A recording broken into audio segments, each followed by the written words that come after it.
CCC, which was on this tunnel, and just sold 2 years ago to Axe. Is it live? And they supposedly put more money into When we moved, no, it cost even Well, that's shit. I was going to say, it has all the methods.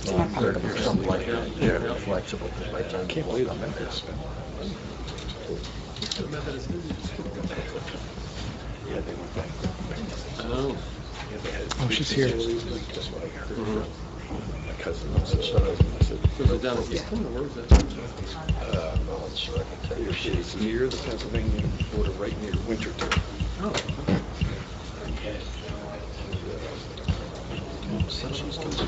Okay. Good evening, everyone. Welcome to this regular meeting of the Holmdel Township Zoning Board of Adjustment. Today being Wednesday, September 22nd.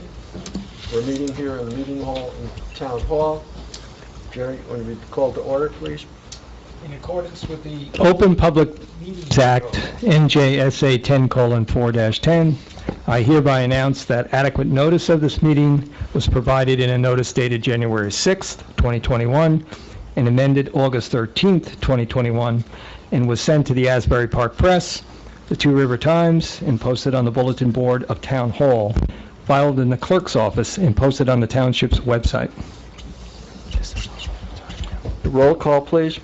Mr. Blumenthal? Here. Ms. Avron? Here. Mr. Buffalino? Here.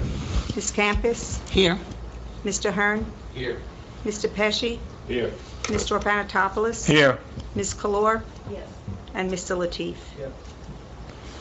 Please rise for the Pledge of Allegiance, and afterwards please remain standing for a moment of silence to honor police and military who have been wounded or killed in action. I pledge Allegiance to the flag of the United States of America and to the republic for which it stands, one nation, under God, indivisible, with liberty and justice for all.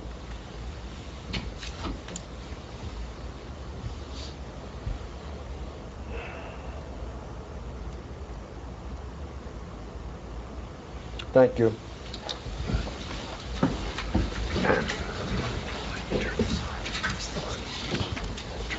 Welcome to this evening's meeting. I want to just remind everyone we want to do this in a safe and orderly fashion for everybody's health and safety. There will be a public hearing. We won't start with that, but we'll get to that. We have a formal process that we follow in hearing these applications as mandated by the state's municipal land use law. All the testimony will be heard, and people will get a chance, board members get it, and our professionals a chance to raise points and ask questions. Public comment will only be during specified times later in the evening. Let you know also, when we get to the application, it is quite likely that that application will not be completed tonight, but will continue for more than one hearing, and we will try to create units that we cover. And please try, if you're interested in following this procedure, attend all of it so you don't have to repeat things that are done previously. The meeting is being videoed and recorded and is being live streamed to the township's Facebook and YouTube channels. In that, going on now, I request a motion to go into executive session to meet with our attorney, discuss legal matters. I expect this will take hopefully no more than 15 or 20 minutes, and the board members will be going to a meeting room upstairs for that discussion, and then we'll be coming back down here. So may I have such a motion? Motion. Second? Second. All in favor? Aye. Aye. Anyone opposed? Okay, so.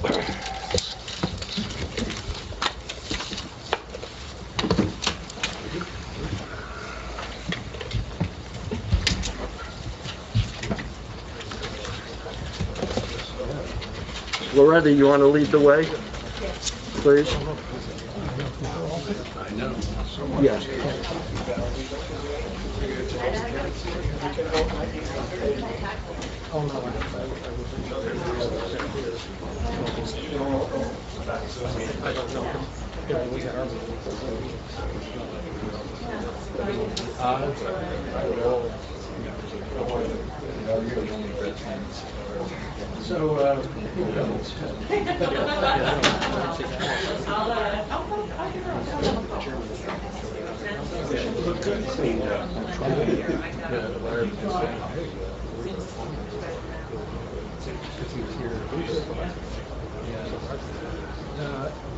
There was discussion about green acres at that meeting, so it's possible he might have been as part of that. They were saying, don't you think we should consider this this meeting's got considered as a catch my chair. But that's when they didn't realize that he was a favorite boy. The guy who came off the bridge.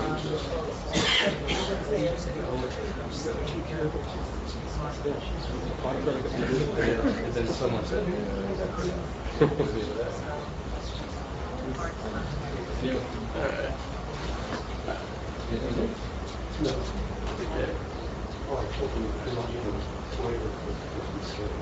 okay. Show them the ordinance. Good. Show them the checklist.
It's a destination.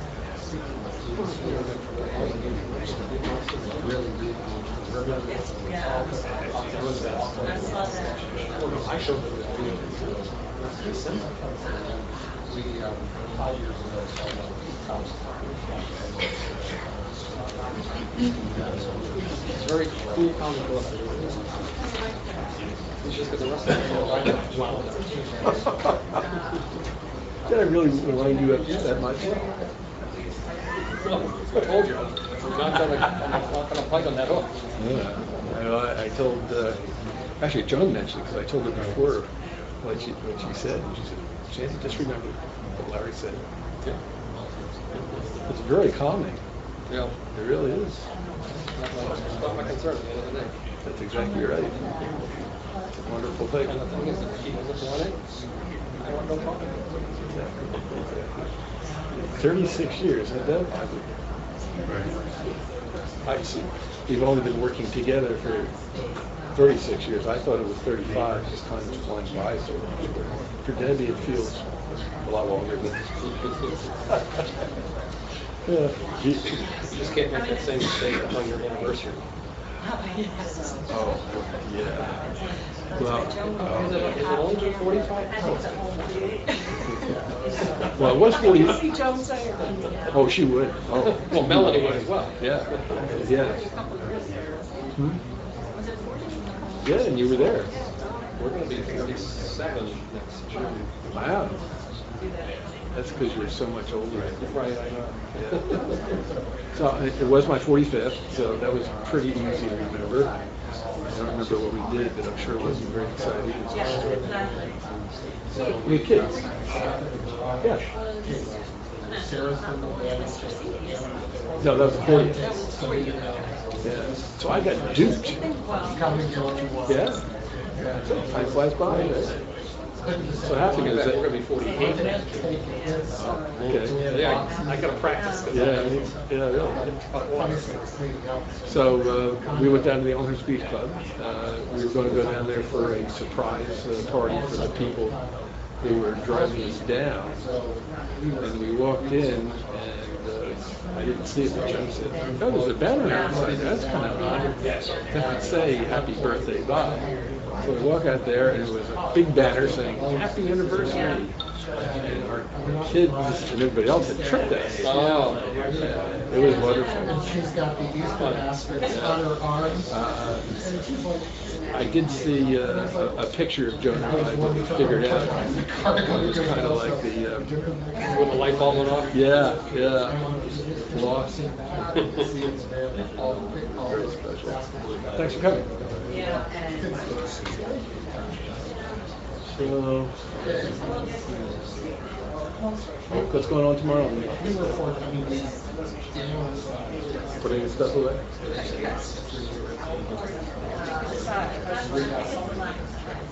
What are you doing tomorrow? More the same? More the same. I heard you had a pretty busy couple days leading up to today. Well, I was up in Scranton and Binghamton, New York, at United Methodist Homes in New York and Pennsylvania. That was the rumor. That was a rumor has it. Rumor was right. Yeah. Did it go well? That was a reason. They are not a sophisticated organization. There's a person in the thinking, it was interesting. They said, well, you know, our clientele is common man, and they don't have very high expectations. So they rented a house. So does that mean that it's not a good start? Well, from my point of view, I don't think so. And then with that other group, I think also Good Shepherd. If we could land that. Because that would be an acquisition, or they would become under our umbrella. As opposed to coming together as equals, they want to be part of something bigger. okay. Pakistan. Yeah, okay. They're affiliated with the Episcopal Church. Who are the frozen chosen? Not many of them are. Maybe it's fun. No, the Presbyterians.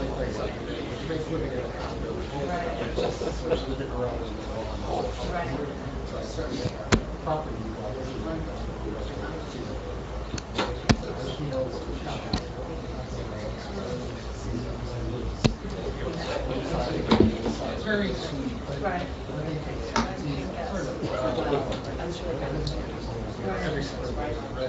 Okay.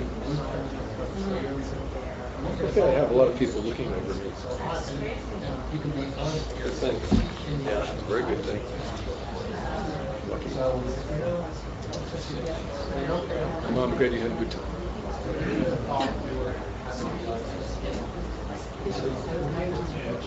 Just tell him it's Stephanie. It looks like he knows I'm sure it's not. I just mean because, you know, I saw him.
Glasses upstairs.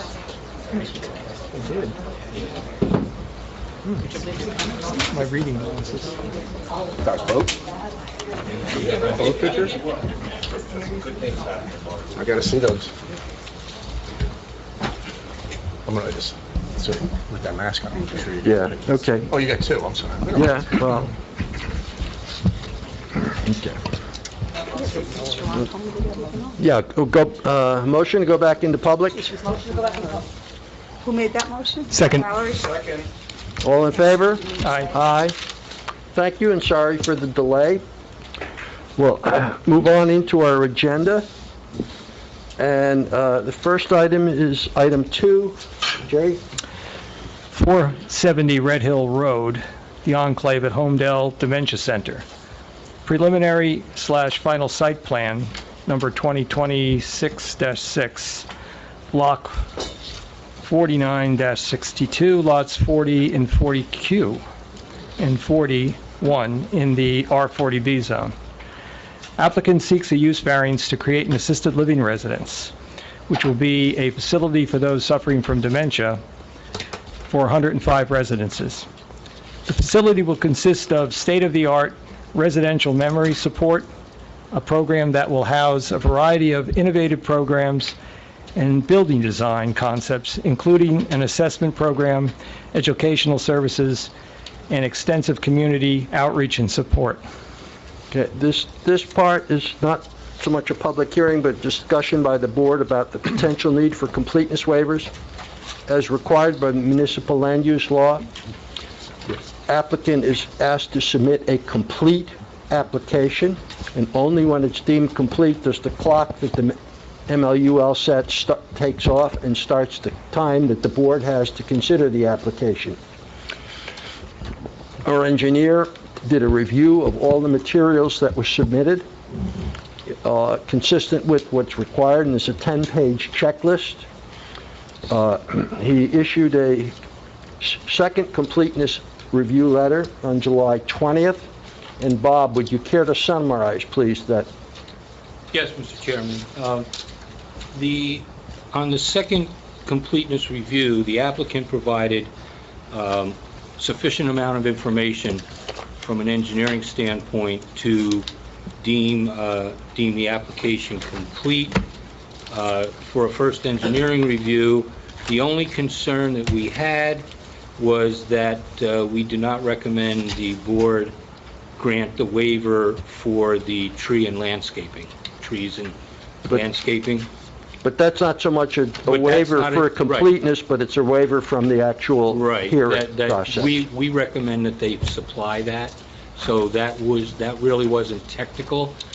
Technical would have been if there was an environmental impact statement that would have affected the site that they requested a waiver for. I would have not deemed it complete, because I think the board would need to know that information prior to hearing the application. But having said that, the applicant has provided all of the information, like I said, for a technical engineering review, except, just not granting the waiver for the landscaping and trees.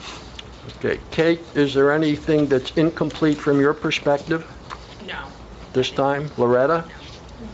Any board members have any questions about the completeness? In that case, I'll ask for a motion to determine that the application is in fact complete. I'll make your motion subject to the Bob's comments that we're not waiving anything to do with the landscaping. That'll have to be testified to, and that'll be a board determination during the regular hearing. Agreed. It's subject to that. I make a motion that we deem this application complete. I second. Any discussion on the motion? Okay, so roll call, please. Ms. Avron? Yes. Mr. Buffalino? Yes. Ms. Pappas? Yes.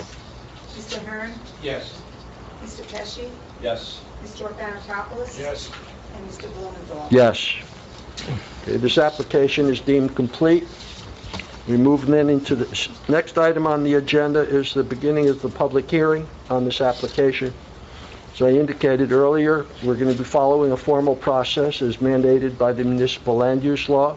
There'll be discussion with the applicant, witness, or more than one witness probably, board's professionals and the board, and at certain times, depending on how things go, we'll invite public questions and comments, but only at those times. So please, if you, members of the public, save up your questions for the right time, and we'll recognize you when that time comes.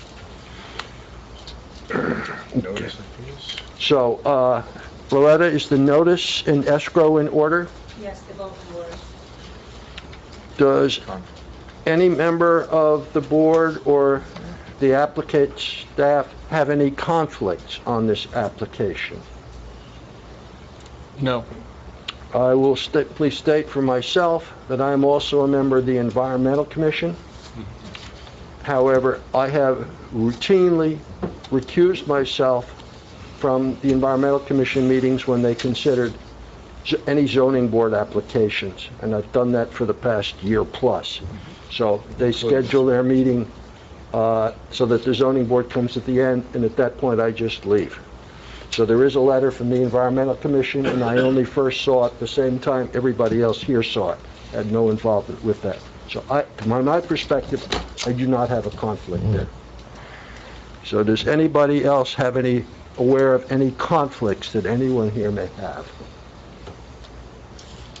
Seeing none, we'll proceed. And then we'll turn to the applicant's attorney.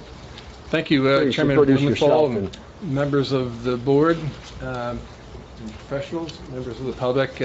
Thank you very much for having us here tonight. My name is Sandy Brown. I've been a Monmouth County practitioner for over 40 years.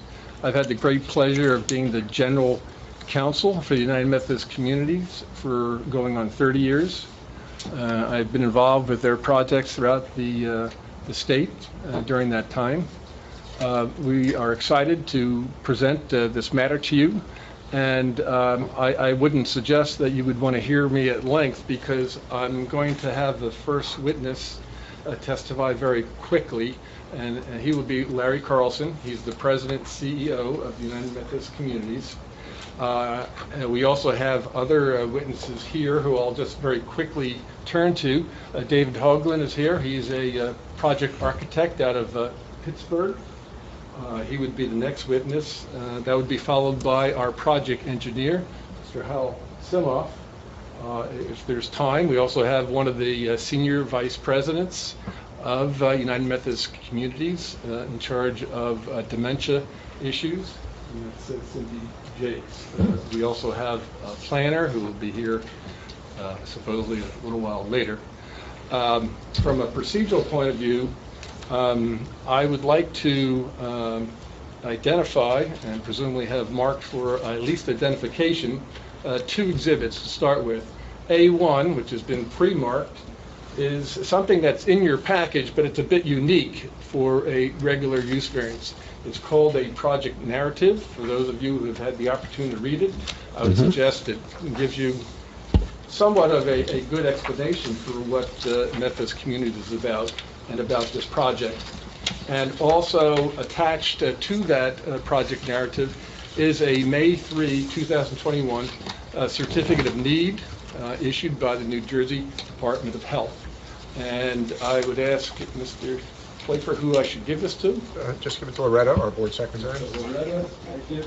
And secondly, in terms of Mr. Carlson's testimony, and I know this is a little unusual, but he'll be presenting a 6-minute video to describe the project.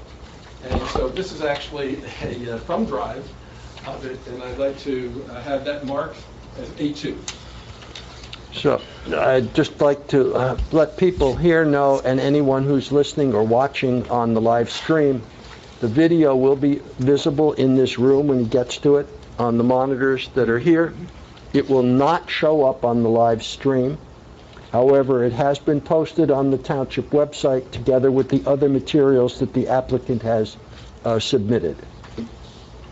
Right. And I already mentioned to the applicant's counsel that all the application documents are already submitted. We don't have to mark those individually, but as we go through, we'll mark your boards and whatever other presentation you have this evening.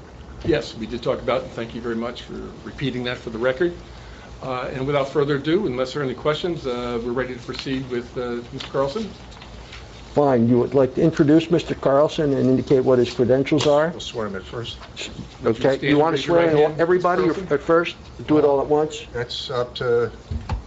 You want so us many, to do... maybe it's better Well, I to do it think one at a time. if it's Yeah, expeditious... we'll do it one at a time. Or do ours as Yeah, well? we'll do Bob and Kate at the same time now. So, Or the board planner and engineer. you swear to tell the whole truth, nothing but the truth, so help you God? I do. I do. So for the record, Mr. Carlson, as well as our professionals, Mr. Bucko and Kate Keller, were sworn in. And would I understand you'd be comfortable or would like Mr. Carlson to testify as he's seated? That I refer to our secretary and the recording of his voice, because that gets broadcast and is part of the live on-stream live. So it's probably better if he stays seated and makes use of the mic. Is the red light on the mic on? Yes, it is. Yes, it is. Fine. Mr. Carlson, for the benefit of the board and the public, would you indicate who you are, what position you have, and give us a quick benefit of your professional background which led you to lead the United Methodist Communities? Sure. My name is Larry Carlson. I'm the CEO of United Methodist Communities. I've been in this role for the past 10 years.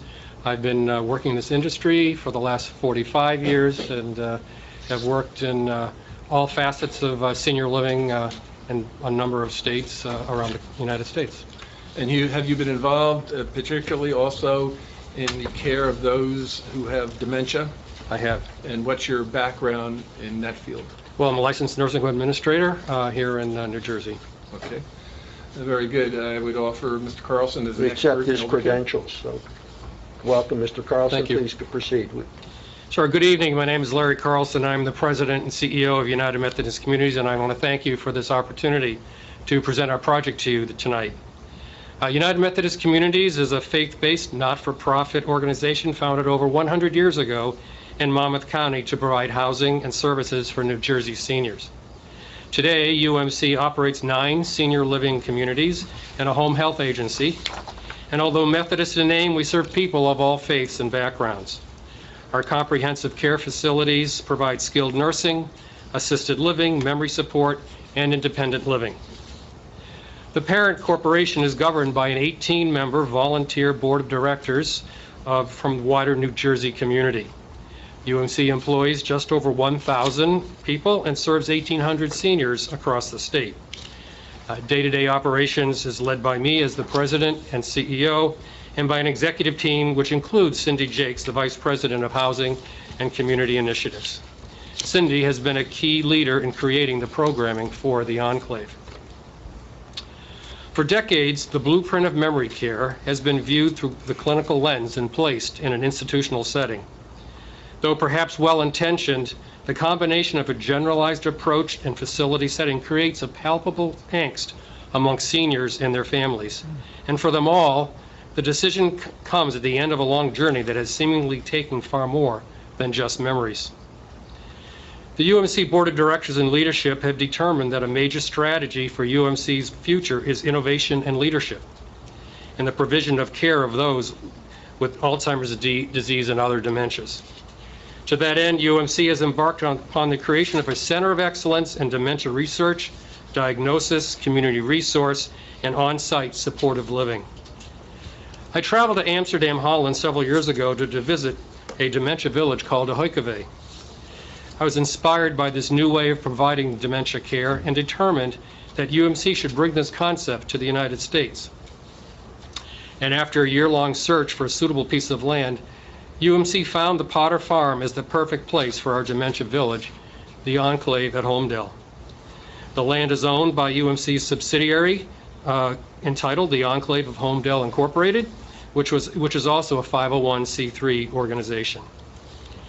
The Enclave at Holmdel Dementia Village will be home to 105 residents.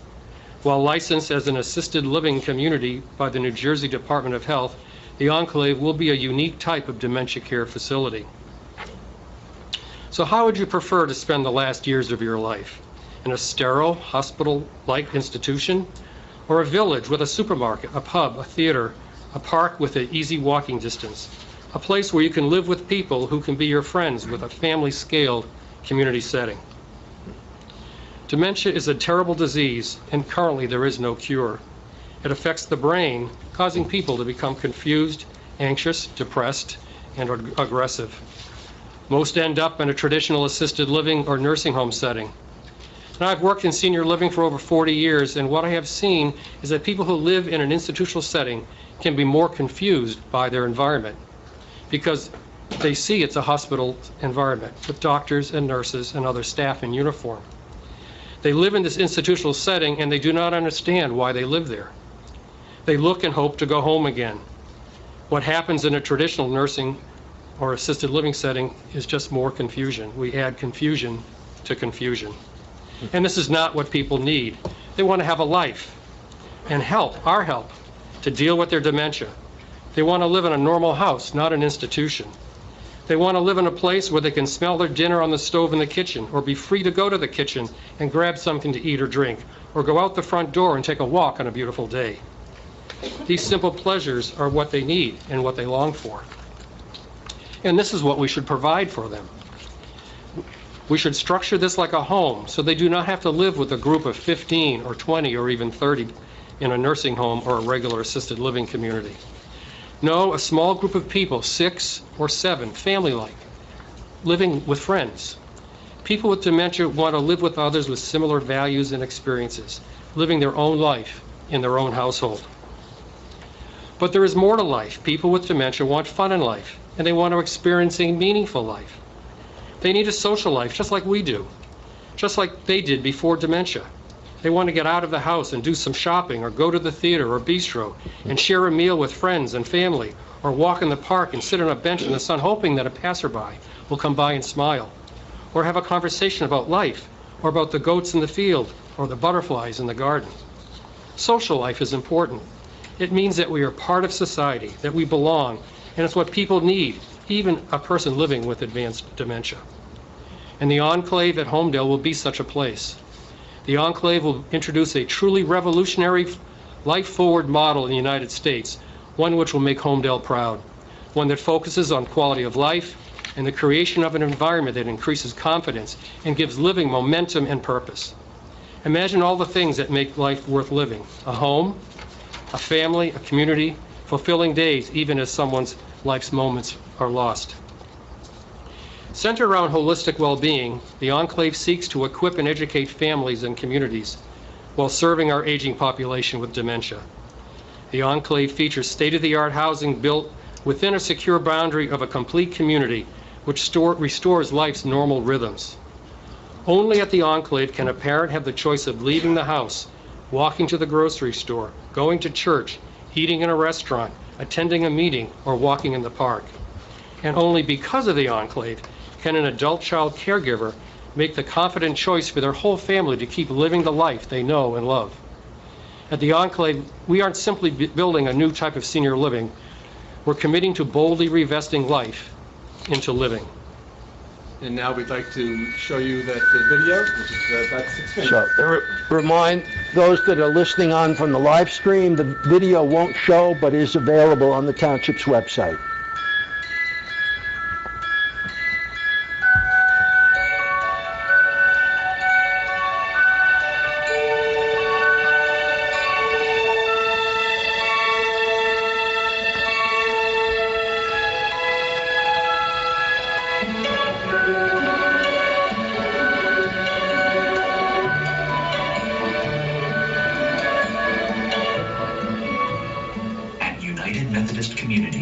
We have a bigger vision for dementia care that responds to these challenges.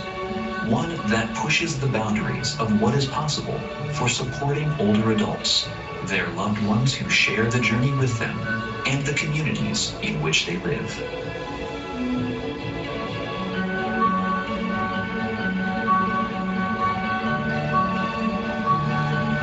United Methodist Communities is a non-profit, faith-based organization that is driven by the mission to provide housing and support for older adults. We want to take the lessons learned from our 9 existing communities and our study of Enclave Dementia Village in the Netherlands to create a center of excellence that will change the way we care for older adults with dementia across the region and the entire country. The new model creates a full community with normal rhythms of leaving the house, walking to the grocery store on site, attending a meeting, walking in the park, and more.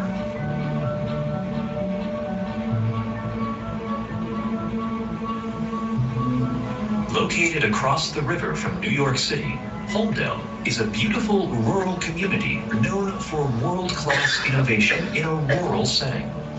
The W.H. Potter & Son Farm is an agricultural site consisting of roughly 18 acres located immediately upon entering Holmdel from the on-off ramp of the Garden State Parkway.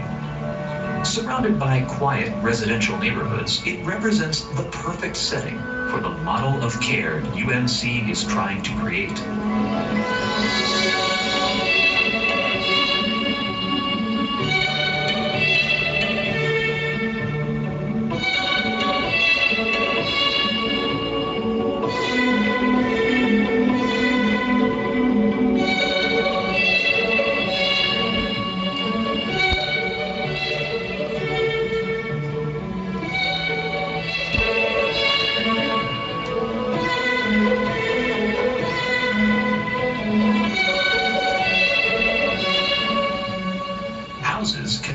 7 residents each in order to replicate the size of a single-family home, providing a more normalized experience. Houses are autonomous, but grouped into neighborhoods of 3 to 4 houses each, which are physically connected into discrete buildings to comply with state regulations regarding staffing. All 4 buildings exit into the shared outdoor space.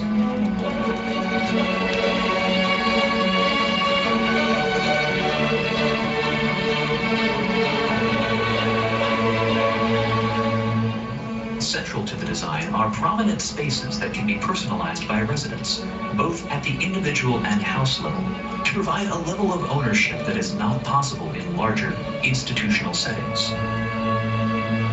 The exteriors of the building are designed based on a modern farmhouse aesthetic that focuses on simple, clean detailing, which lends to support the project goals of creating a normal residential setting while still creating something that feels of its time and place. The interior design will be based on a kit of parts approach that allows for both consistency and variation across the 15 houses in order to make sure that each home feels unique while still creating a design that is efficient to construct and maintain.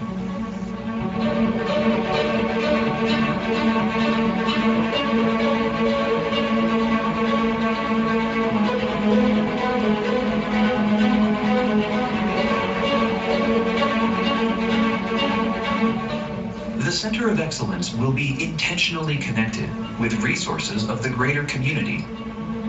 The vision is a holistic approach to dementia living, not just focusing on physical safety, but whole person well-being.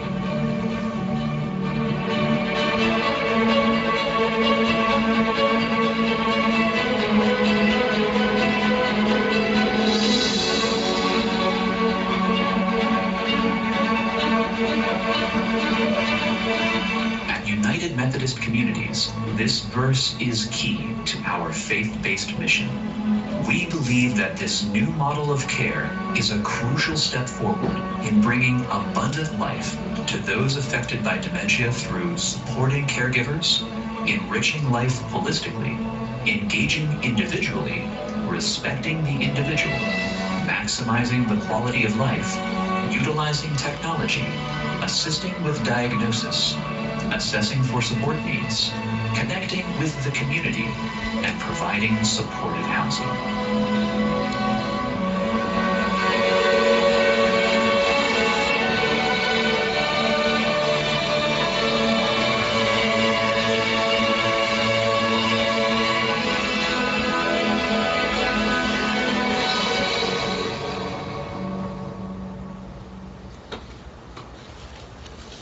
Well, thank you for listening and watching this.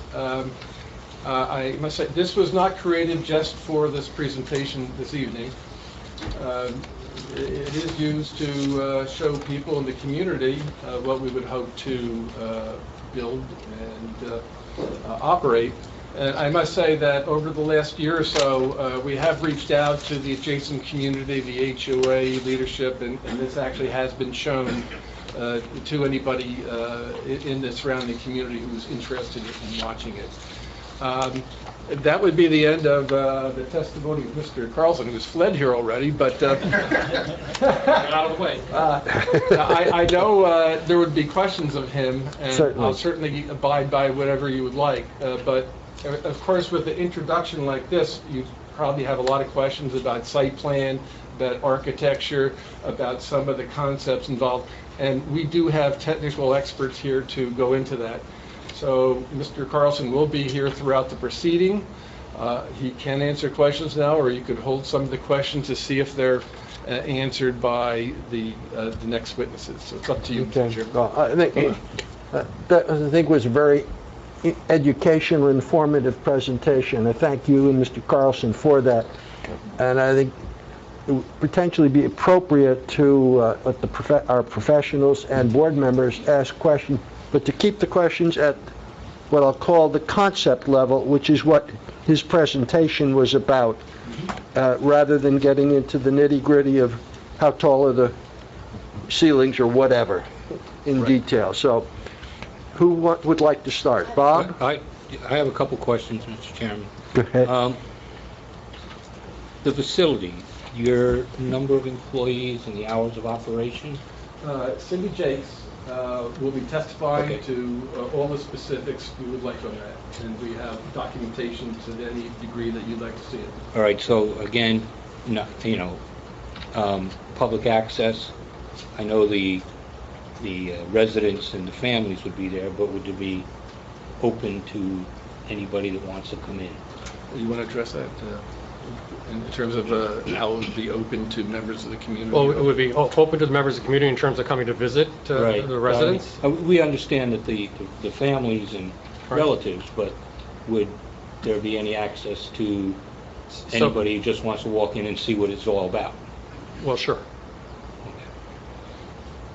And I guess the other question I would have is, how are you, well, maybe this is a question for someone else, but how are you going to address the refuse and recycle? Before I get into that, Cindy Jakes will also be talking more about the different programming with the community. Okay. So she may be able to dig deeper into that concept to answer any possible questions. In terms of waste, Cindy Jakes is able to discuss that. Right, And also, because, well, Dave Hogan, our architect, is ready to discuss that as well, to the extent that you'd like. Okay, yeah, because I'm looking at not only that, but medical waste. Sure. Things of that nature. Mr. Hogan can start with that if you'd like. It'll be towards the end of his testimony, and then Ms. Jakes is ready to go. Okay. Valerie, did you have some questions? I did. Is there any kind of limitation on the degree of impairment that the residents will have when you take? So these will be mid to late stage Alzheimer's. So there's no concern, well, I applaud your design. There's no concern that residents with late-stage Alzheimer's will, I'm sure we all have personal experiences with people we've known or relatives with Alzheimer's, but they'd be wandering around or be a danger to themselves or get injured. Well, off the ground. all of the houses are connected together, and they form a secure perimeter, so that anything inside the secure perimeter, people are able to go outside and move about as they would like to, and the staff are there to see to their safety. I understand that inside everything's connected, but you go out into the outside. Is that in the middle of all the houses so you can't escape? Is Right. that what you're... Yes. Okay. And if I could add to that, Mr. Hogan, he's our project architect. He's going to be showing us a PowerPoint, and that will key in on some of the safety measures that you're particularly asking about. Cindy Jakes is also in a position to talk about that, and as is Hal Simoff in terms of the technology involved. So you'll see much more details on that, and we knew that was going to be an issue, so we were going to address that until nobody else wants to. I figured Ms. Jakes would, but why sit here for several Oh, sure. meetings with the question in my mind? Right. Keep Sure. bothering me, right? So, Yeah. okay, thank you. Then, if I heard it correctly, this is the first of this kind of location for the United Methodist? In the United States, yes. And in the United States? Yes. There are similar ones in British Columbia, in France, Australia, and Italy, but this would be the first one in the United States.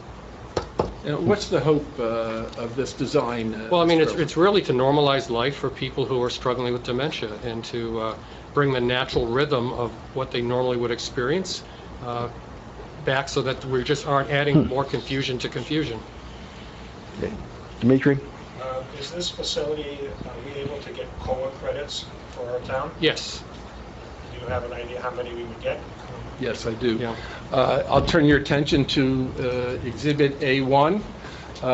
The May 3, 2021 NJDOH Certificate of Need particularly indicates that this facility will receive 10 COA credits.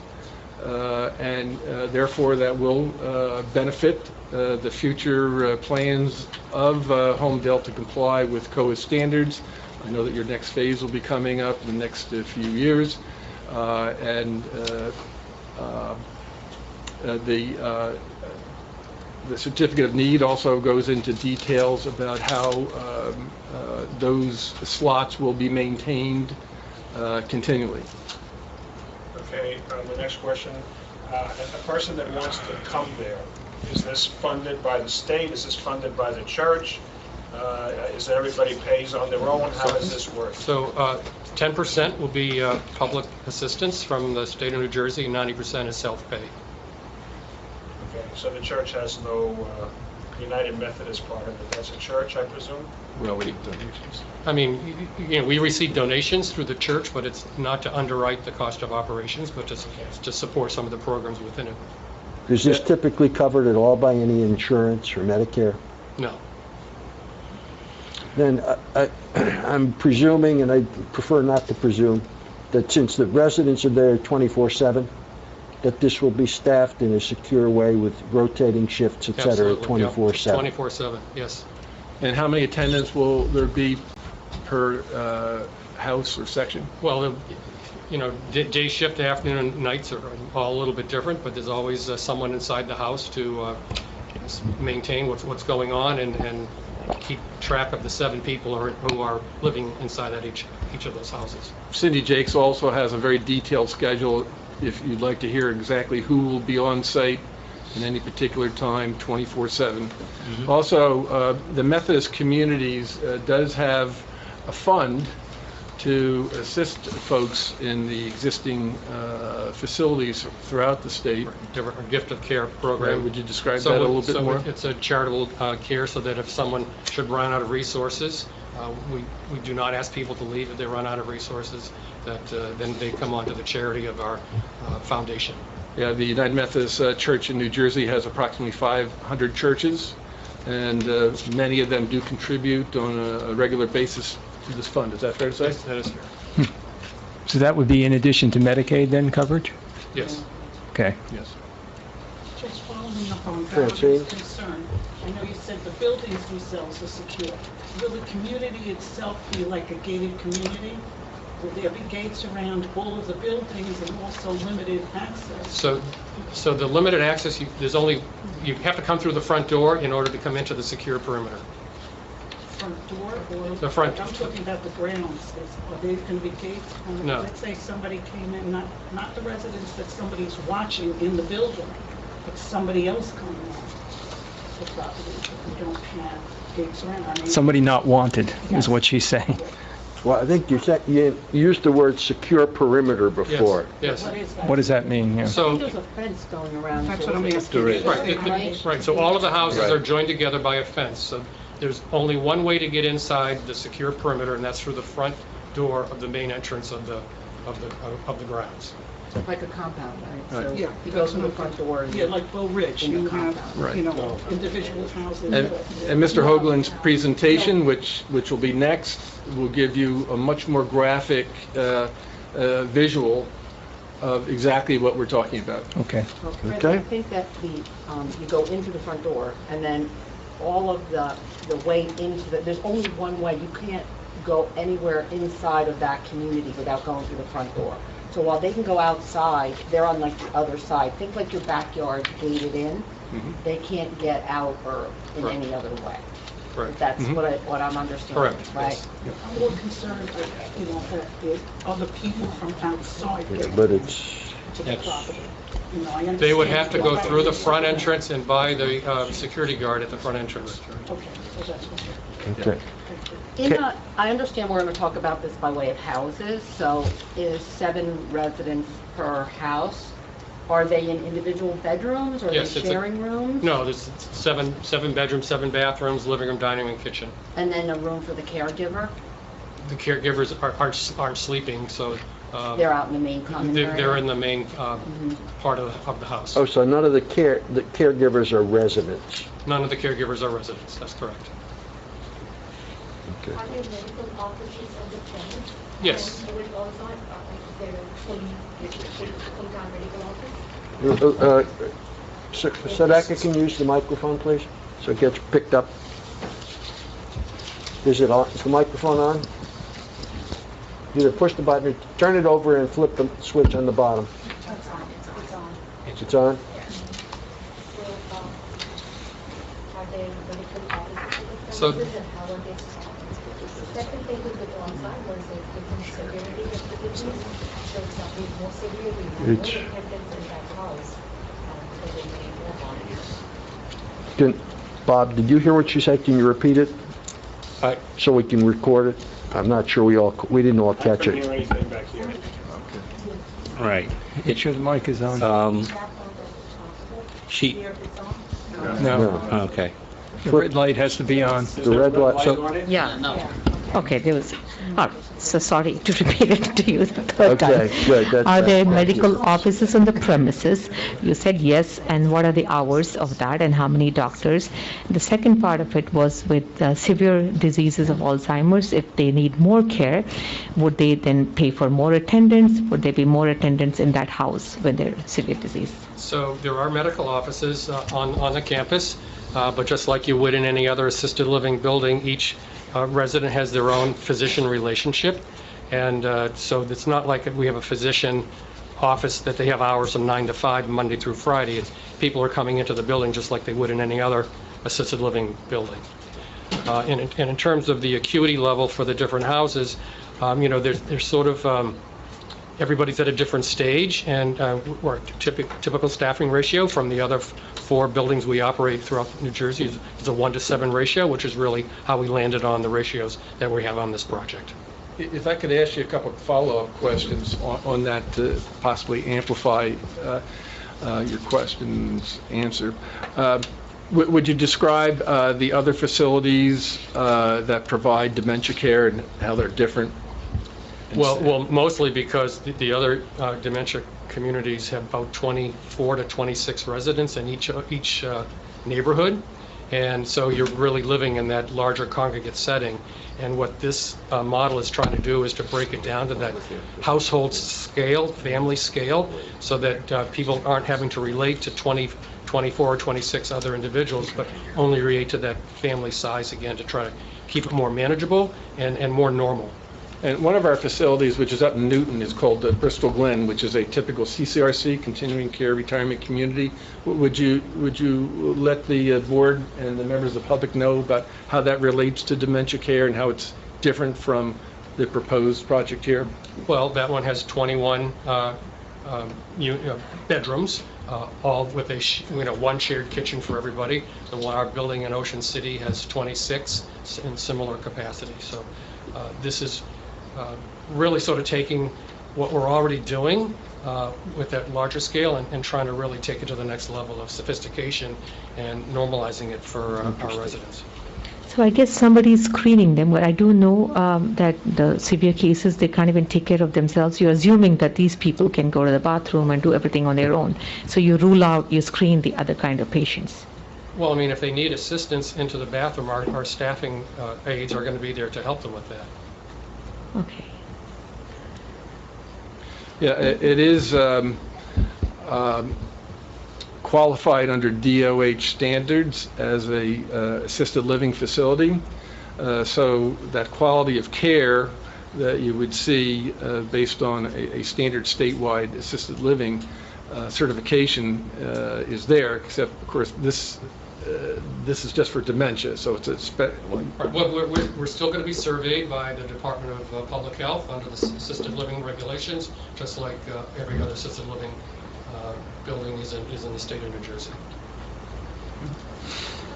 I want to come back to Dr. Kallur's questions because I don't have a clear understanding of how their medical needs are going to be met for the residents. So there are no doctors on staff, correct?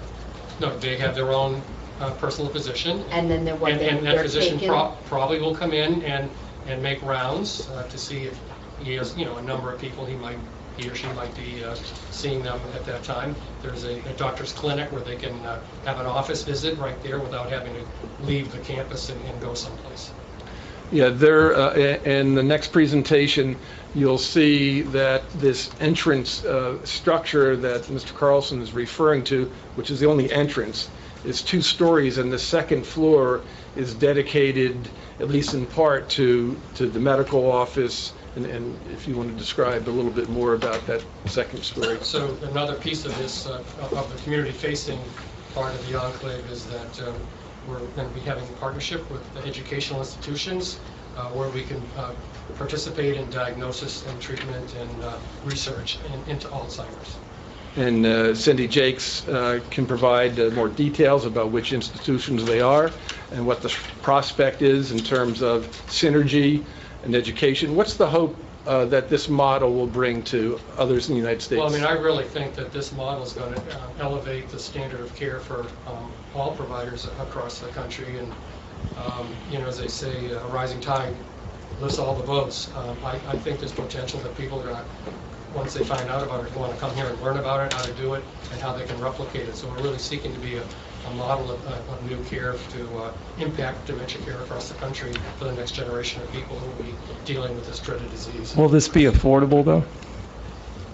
Well, it's private pay, just like all the other dementia communities are now, and we've designed it such that it's scalable and that it's no more expensive than what somebody would be paying if they went down the street to another assisted living community and they offered a dementia program as well. Okay. And again, 10% is set aside. 10% is set aside for public aid. Right. But that's going to take 3 years to get... We have 3 years to meet Right. that standard according Right. to the certificate of need. Yes. Okay. I'd suggest that's a standard model for a fill-in for a facility. Well, most places don't allow you to apply for Medicaid until you're there 2 years for private pay, certainly in our area. So I assume the same standard is going to exist here. It'll be something along those lines, probably, yes. Okay. I'm sorry to belabor this point. I'm just trying to visualize this. So the ratio you've come up with 1:7 is better than other centers, which are 1:24 or such, and you're following the DOH standards, so all good. But then if somebody does have a severe condition and they need one-on-one care, you know, they do because they need more constant monitoring in the room for fall and so on.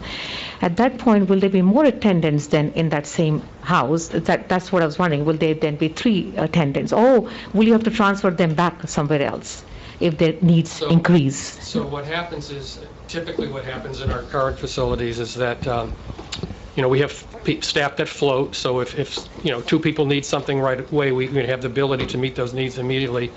But it really only, when somebody's skilled physical needs supersede the dementia state, is when they would have to go to a skilled nursing facility.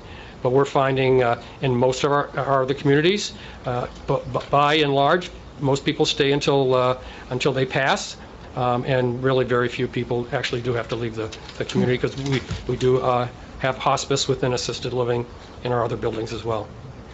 And is there a synergy between the existing CCRC comprehensive facilities and the Holmdel planned facility in terms of providing that advanced care if need be? Well, I mean, I think the resources of our other 9 buildings are always there. So some of those other 9 centers do have a facility for skilled care and hospice as well. Yes, we do. Not to belabor the point, so United Methodist Communities has a lot of elder care. Some of those facilities are what we call HUD 202, which are government subsidized. And then Mr. Carlson has highlighted, because of the relevance, these other comprehensive communities which provide continuing care from independent living through assisted living to skilled nursing. But again, this is a unique structure because it's only for assisted living under the DOH certification. I have one simple question.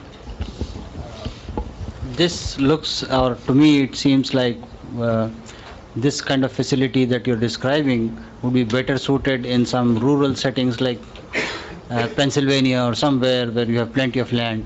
what was the primary motivation for choosing this piece that you took, which is like locked on one side with Parkway and Red Hill Road on the other side, and you seem to be in a very tight spot? Well, I mean, actually, I think it's an ideal setting because of the Parkway, because as a family member who wants to come visit, jumping off the Parkway and having access to a community is a very important factor when people are considering where to place their loved one, as opposed to something that's, far off the beaten path, and now it takes them, 25 or 45 minutes to come and visit. Yeah, and in terms of the pro forma models that have been conducted on behalf of the Methodist communities, what is the prime location distance-wise? Yeah, so we sort of can see a 20-minute drive time, and so if we didn't have the Parkway, that would probably be a pretty tight 10-mile radius of where the market would have to come from to serve. But with being on the Parkway with a 20-minute drive time, we can serve north up towards greater New York City, as well as down more towards the New Jersey shore. And of course, we would start with Holmdel, which is... Of course. Yeah.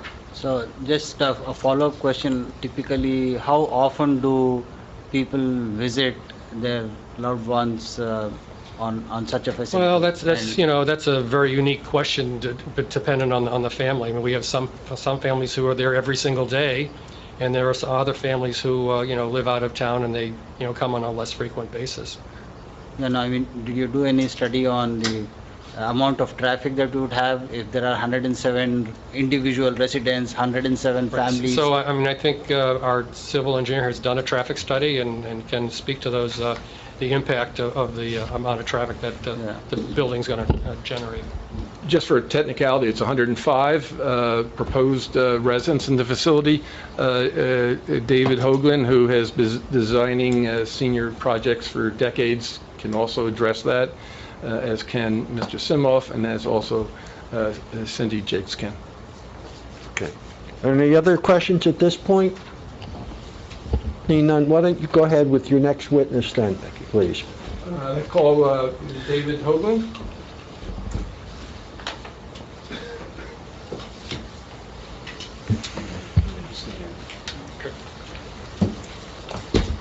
Greetings. Swear in quick. Do you swear to tell the whole truth and nothing but the truth, so help you God? Okay. Just spell your name for the record.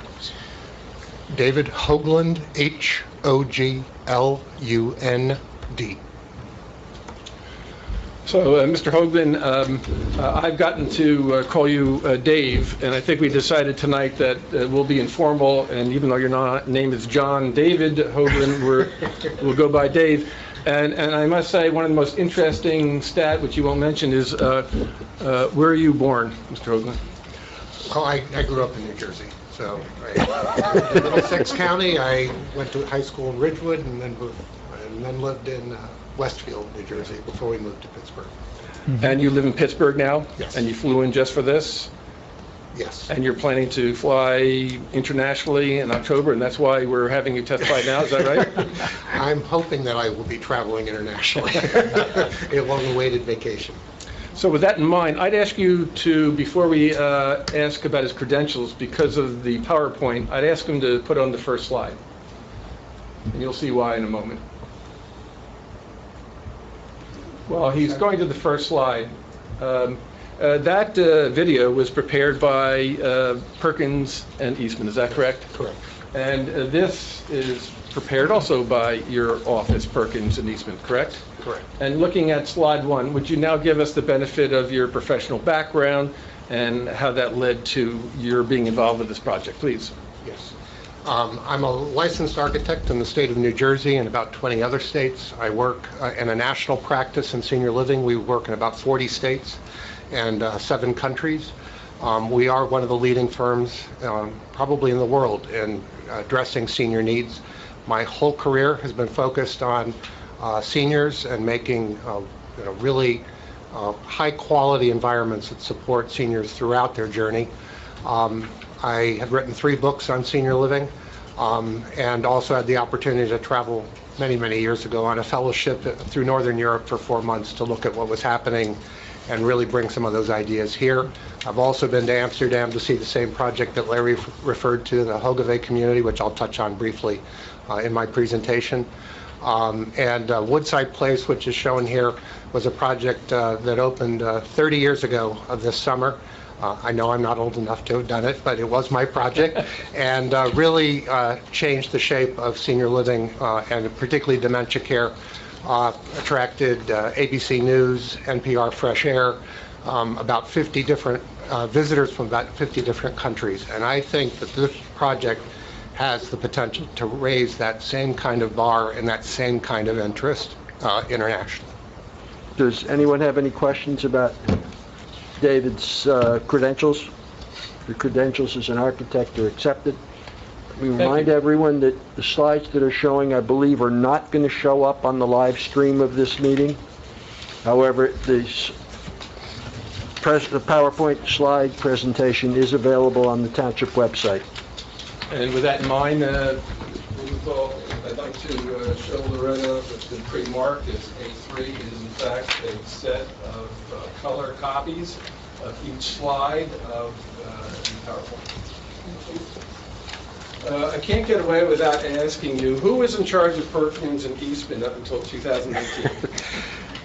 I was president of the company up until 2 years ago, and have turned that over to the next generation so that I can focus on projects and clients. So, And what projects and clients are you focusing in on, especially now? they're all senior living projects. And how much experience do you have in dementia living? As I mentioned, one of the projects that changed the world was Woodside Place. It's in Oakmont, Pennsylvania, actually next to the country club for any golfers. And really turned the world around and looking at it. And it was actually based on my trip to Europe, looking at how Northern European countries were dealing with the challenges of older, frailer adults, both in dementia and physical and cognitive issues, and has really been sort of the focus of my career. I worked throughout the continuum, but this has been one of those special places that I really see the ability to make change. I'm sure, like many of you, we've all been touched by the issues of dementia. I lost my father, and I lost my mother-in-law to dementia, and so this is very personal. And you have a professional association with Mr. Carlson in the past, is that correct? Yes, we met each other when we were younger men. He was an administrator at a home in West Palm Beach, Florida, and I was a young project architect working on a project, and we worked together then, and our careers have intersected over those 35 years at different communities where he's been at, so it's a wonderful partnership. Now, normally, at this point in time, we would refer to the paper version of what's been submitted. In speaking to Mr. Flieger before, that's automatically of the record. So unless the chairman and council feel that that should be separately marked, we won't do that at this time. Well, this was A3 you just gave to Loretta? Yes, that's A3, Okay. but in terms of the paper, I'm talking about the traditional large size that we normally have marked. Correct. Now, if need be, Dave can refer to particular plats if it's helpful. We have them marked back here on whiteboards. We'll only do that if it's helpful for presentation purposes. Why did you prepare this in terms of a PowerPoint?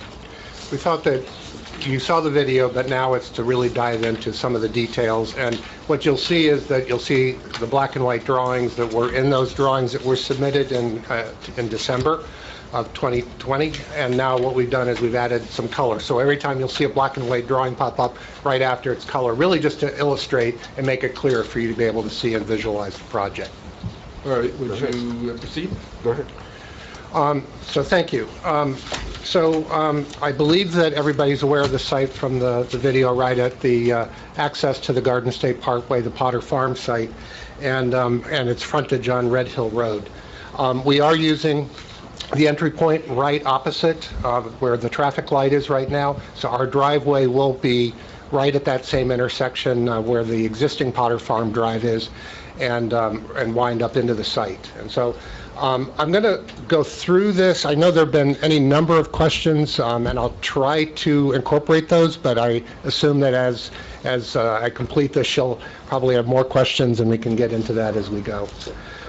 So when you come into the site, one of the things that we tried to organize was the scale of the community. And as you heard from Larry in the video, this idea of a very residential site, we really think this is a really picture-perfect site because of its rural character. It's also about the right size because it allowed us, because of walking distances, we know this is a frail population, we didn't want it to be expansive and too far, so we did try to keep things compact. We thought that having one-story living was very important for a lot of residents to be able to get directly outside from a porch and from the house, which I'll show further. We did obviously look both at the existing underlying zoning, but we also looked at the conditional use requirements for assisted living to give us some guidance as to how we looked at setbacks and other things. So as you'll notice, we've created a 100-foot setback on all edges of the property, even though that's not the underlying zoning setback. So, and the closest point of our building to our neighbors is about 125 feet from the closest structure to the property line.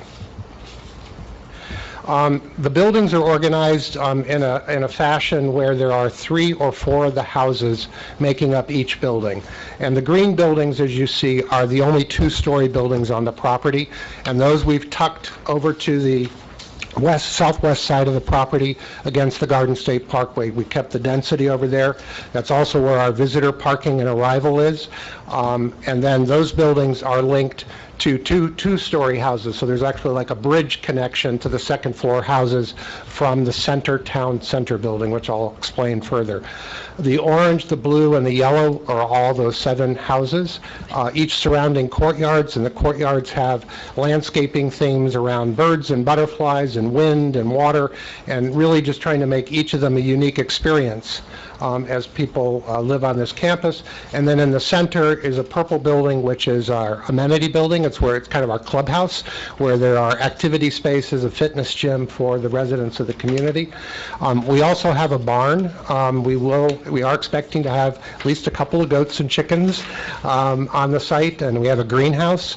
Those are sort of in the lower left-hand corner just as you enter the site, so the barn will be one of the first images you see as you arrive, trying to keep that consistent rural character. And then we have one outbuilding at the end of the parking lot, which is for lawn maintenance equipment. Many questions around how we created a secure community. One of the things that we didn't want to do was to create a community or a building where we had to put a big fence around it. So what we did is we very carefully and very purposely designed all of the houses so that the only way that you access the garden is from the inside. So there are no doors from the back of the houses outside of the property. There is a maintenance door to a mechanical room, but no resident access, nor does that door even open inside the house. So what this allows is for the residents to have real flexibility to be able to leave the house, be in a secure environment, for staff to feel comfortable and secure that the residents are within that protected environment, and to be able to really provide a very rich opportunity, particularly connected with our landscape. We do obviously have access points for fire protection. Those are those yellow circles, C, D, and E. Those are fences just between the ends of the building. So basically our building is creating the secure perimeter, and then we have these very small gate areas where we can access for fire equipment, lawn equipment, because we need to get into the garden to maintain it, but those will be on secure hardware, and so those won't be used for egress unless the fire department's there. You see the green arrow, that's into our town center. That's that lobby space we talked about that has a security desk, so folks have to arrive into that secure building. To the left of that, where the blue dot is, we do have a staff entrance which has a fob control so that when staff come in or garbage has to go in and out, that we can do that without having to go through the lobby. And then you see a purple arrow, the G, or circle, that's G, that is for ambulance access. So that's where the ambulance would go if they need access to the Enclave. We do have a perimeter fire truck access that goes all the way around.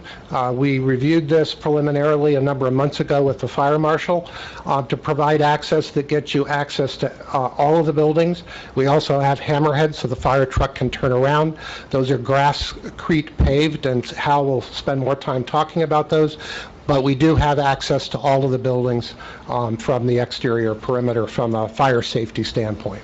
So we've really tried to very carefully create a safe, secure environment for the residents, but it also recognizing that we want to make sure that in the case of hopefully a never emergency, that we have access to get to those buildings and the grounds. Each of the houses, and again, this is just the black and white drawing. Here it is in color. There was a question. There are 7 single bedrooms. Each has their own private bathroom with a private shower.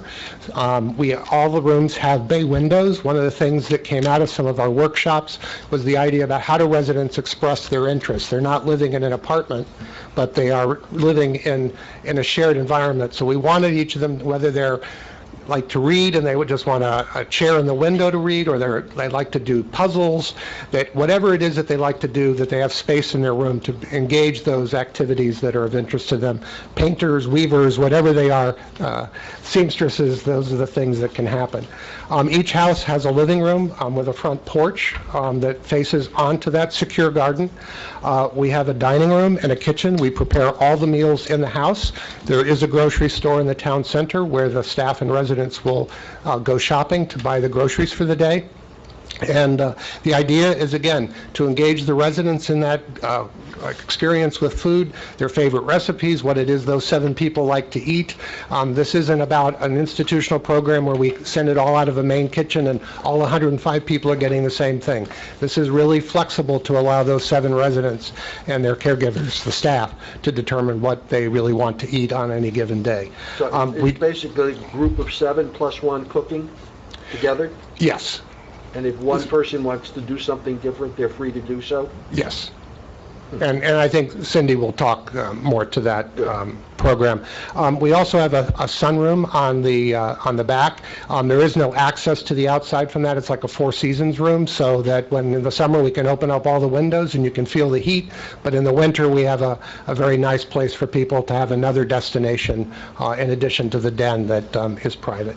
And this is really their home and their house. The houses have been designed to sort of take a contemporary view of sort of the farmhouse aesthetic. We have vertical batten board and siding. We have asphalt or composite roof shingles, but at the porches we have a standing seam metal roof like a lot of farm buildings might have had. We have utilized some accent materials around the entrance, so that may be some wood siding that might be naturally stained. The colors of the houses will have different colors, not necessarily to provide for orientation, but just to create differences like any neighborhood. So they're soft muted tones of grays and blues and greens, and those will each have different front porches that face onto those collective gardens. And then, as you saw in the overall building plans, each 7-bed house is connected to 2 or 3 other houses. Those connections are there to meet the staffing requirements and allow the staff at night to go back and forth between the houses without having to go outside. We really have tried to embody that sort of residential character, again, keeping the buildings very low in scale. As we said, other than the 2-story buildings that are over against the Garden State Parkway, all of the other houses, the 11 houses, are all 1 story. And I think this kind of gives you a good view of sort of how that character, those courtyards and experiences are conveyed. One of the things I'll come back to in a couple of minutes is the landscape notion of these courtyards. One of the things that we tried to do was to create a very nicely landscaped central garden that has different kinds of experiences. So there's a big lawn where we can set up a tent if they want to do events. The courtyards where each of the houses are have outdoor grills or outdoor kitchens. They've got potting sheds. They've got raised planters for gardening. So we've got all kinds of outdoor events going on. We also have playground equipment for great-grandchildren if they come to visit, so there's something for them to do while mom or grandma are visiting. So we really have tried to encourage all generations to come and feel comfortable. And one of the questions that was asked about visitors, one thing I learned from Woodside is if we provide a place that's comfortable for people to come visit, that isn't institutional, it's not scary, it's not medical, that we see an increase in family visitation because it is a place that the grandkids and the great-grandkids are willing to come and visit grandma or great-grandma because it just feels comfortable. The town center building that we talked about is sort of the hub of activities.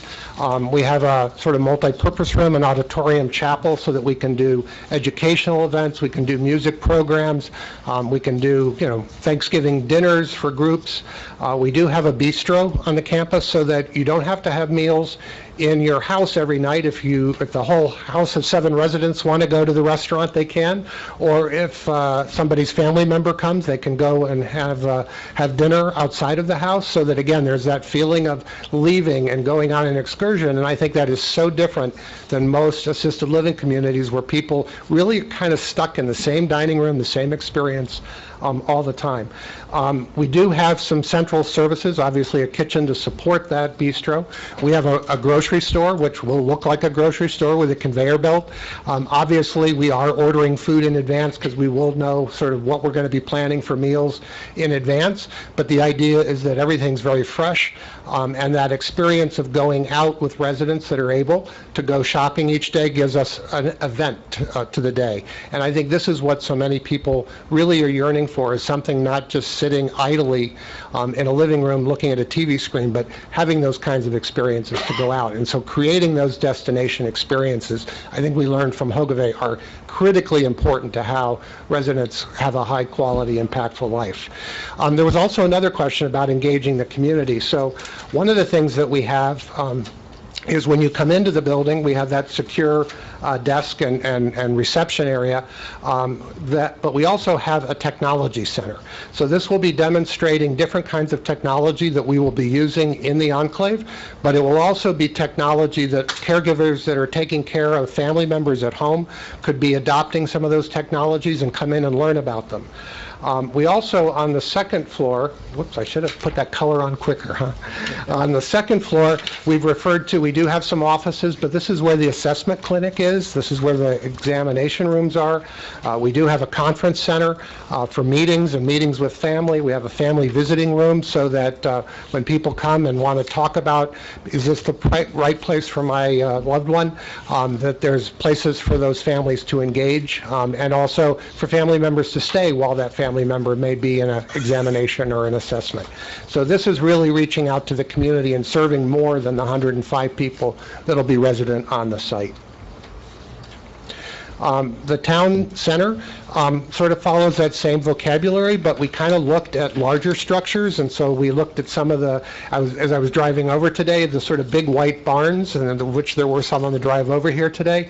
So it has that same board and batten siding, but we envision this building as being either a light gray or a white expression, a little more contemporary in nature with some large windows that really connect that first and second floor, a really welcoming front door to the community, and also arrival to come in. And then the lower elevation is what faces into the Enclave and has a porch that wraps around that restaurant and the grocery store so that there can be outdoor dining that's covered and protected. But one of the things, as you've seen, is that while every building has a porch, you go outside and you use an umbrella or other means to get from house to house. Some other questions have come up about how do we circulate in this building. So it is very pedestrian organized with lots of sidewalks, but we made them wide enough because we will have golf carts within the community, because those golf carts will be used to help residents that maybe need a little more assistance getting to further distances, or for family members coming to visit. We will be using the golf carts for delivery of supplies to the houses. We'll also be using those same golf carts to take the garbage out and take it to where we've got at the town center building, we have a garbage holding area before the refuse company comes to pick up the garbage. So it goes from the house to a garbage can outside the house, and then it goes by golf cart to the main building. All the services and delivery can be utilized within that same sort of enclave. And this kind of gives you that sort of connected nature of how that community connects all of those houses and different buildings. You can see that central pavilion building, which is kind of our clubhouse where we have our fitness center, we have a hair salon, we've got activity rooms for potting classes, art classes, discussion groups, sort of the smaller scale things that aren't in that multi-purpose room in the town center. And then you can see the town center being flanked by those two-story houses, and then everything else that's one story. I hope I'm not going too fast. Your pace is okay. Covering a lot of material, but yeah. Go ahead, keep going. So I'm not a landscape architect. I appreciate good landscape, and what I can share with you is that we've been working with Jeff Resch, the landscape architect, to create a very high-quality design. One of the things that we were impressed with the site is maybe notwithstanding some of the existing structures, but that some of the mature trees around the perimeter, some of the larger trees that are out towards Red Hill Road, as you kind of come in, the more sort of stately trees, and those are things that we want to keep, that sort of character. And we were also hoping to keep things outside the enclave. So while the inside is nicely planted and landscaped as a park, we really want the outside to engage that rural character. We really want the tall grasses that look like the pasture land, that's really kind of what you see when you look up at this, is sort of these farm buildings in silhouette with sort of taller grasses around it. Obviously, we do have some trees to give scale. But we really did want to provide a very nice landscape, but really keep it in character without a rival into Holmdel. We also recognize that we have residential neighbors to our north and west, and so we've been working very hard to enhance the tree buffer that's already there. As we said, you can see the dotted line, that's the 100-foot setback. Our closest structure is 125 feet from the property line, and the houses which are behind us are also probably another 25. So there's almost 150 feet between any of the residential houses and our closest residential structures. We've proposed about 85 additional trees in this buffer, layered in 2 and 3, so they're staggered, so that when you look through that, there's a sort of variety in scale. About a quarter of the trees are evergreen, and then we've got a mix of flowering trees and shade trees, and we have looked at the design guidelines for sort of the size and the caliper that would be planted initially, and this is an area where we want to be a good neighbor and make sure that this meets all our goals, both for the town, for the enclave, and for the neighbors. Can you just repeat the number of trees? I believe there are 85. That's in that immediate area. Yeah, in that immediate area, just in the buffer zone, and that's in addition to the existing trees that are already there. This is 85 new trees. One of our requests was a waiver, which was referred to earlier. The ordinance, I don't know if it was contemplating the scale of our site, but based on the regulations, we would have to include 591 trees. We're providing 229, which include those 85 I just referred to, and almost 1,200 shrubs. This is a planting plan. If we were to plant, and this isn't even all 591 trees, 25 feet on center. We don't think that this is the bucolic rural nature that you want this site to embody. We're certainly open to what's the right number, but we really think that the waiver is really important because it's not, we think, in keeping with the character that you want this community to look like. And so this is something where we can work together and make sure we come up with something that meets everybody's expectations. But this was just a way to kind of give you a sense of what does 590 trees, as I said, I don't even think we got 590 on here, 25 feet apart. I don't remember the exact wording of the items in question. I'll make something up, which may or may not be right. I would be against waiving providing a landscaping plan. Certainly consider that the number of trees is a different question. That's what's on the plan. That's a good clarification. And many people for this property have, I think, a somewhat more open farmland. It's not to be a wooded park with a tree every 20 feet. So some sort of a combination to preserve the more open look, Right. at least to me, is appropriate. So, Thank and you. and We- we'll we get would more agree. into that as we get into other details. Yes, agreed. That's at least my thoughts. But, Bob? Well, Mr. Chairman, that's exactly why we wanted to not waive the landscape plan, because we did want to see what they could come up with. We understand that, you're not going to be able to plant all of those trees, but we did want to make sure that they did provide an adequate amount of trees that would satisfy the board for the open space. Okay, good, fine. Sorry for the interruption. Go ahead. That's fine, and I'm almost complete. I just wanted to summarize a couple of key points that we think are very important.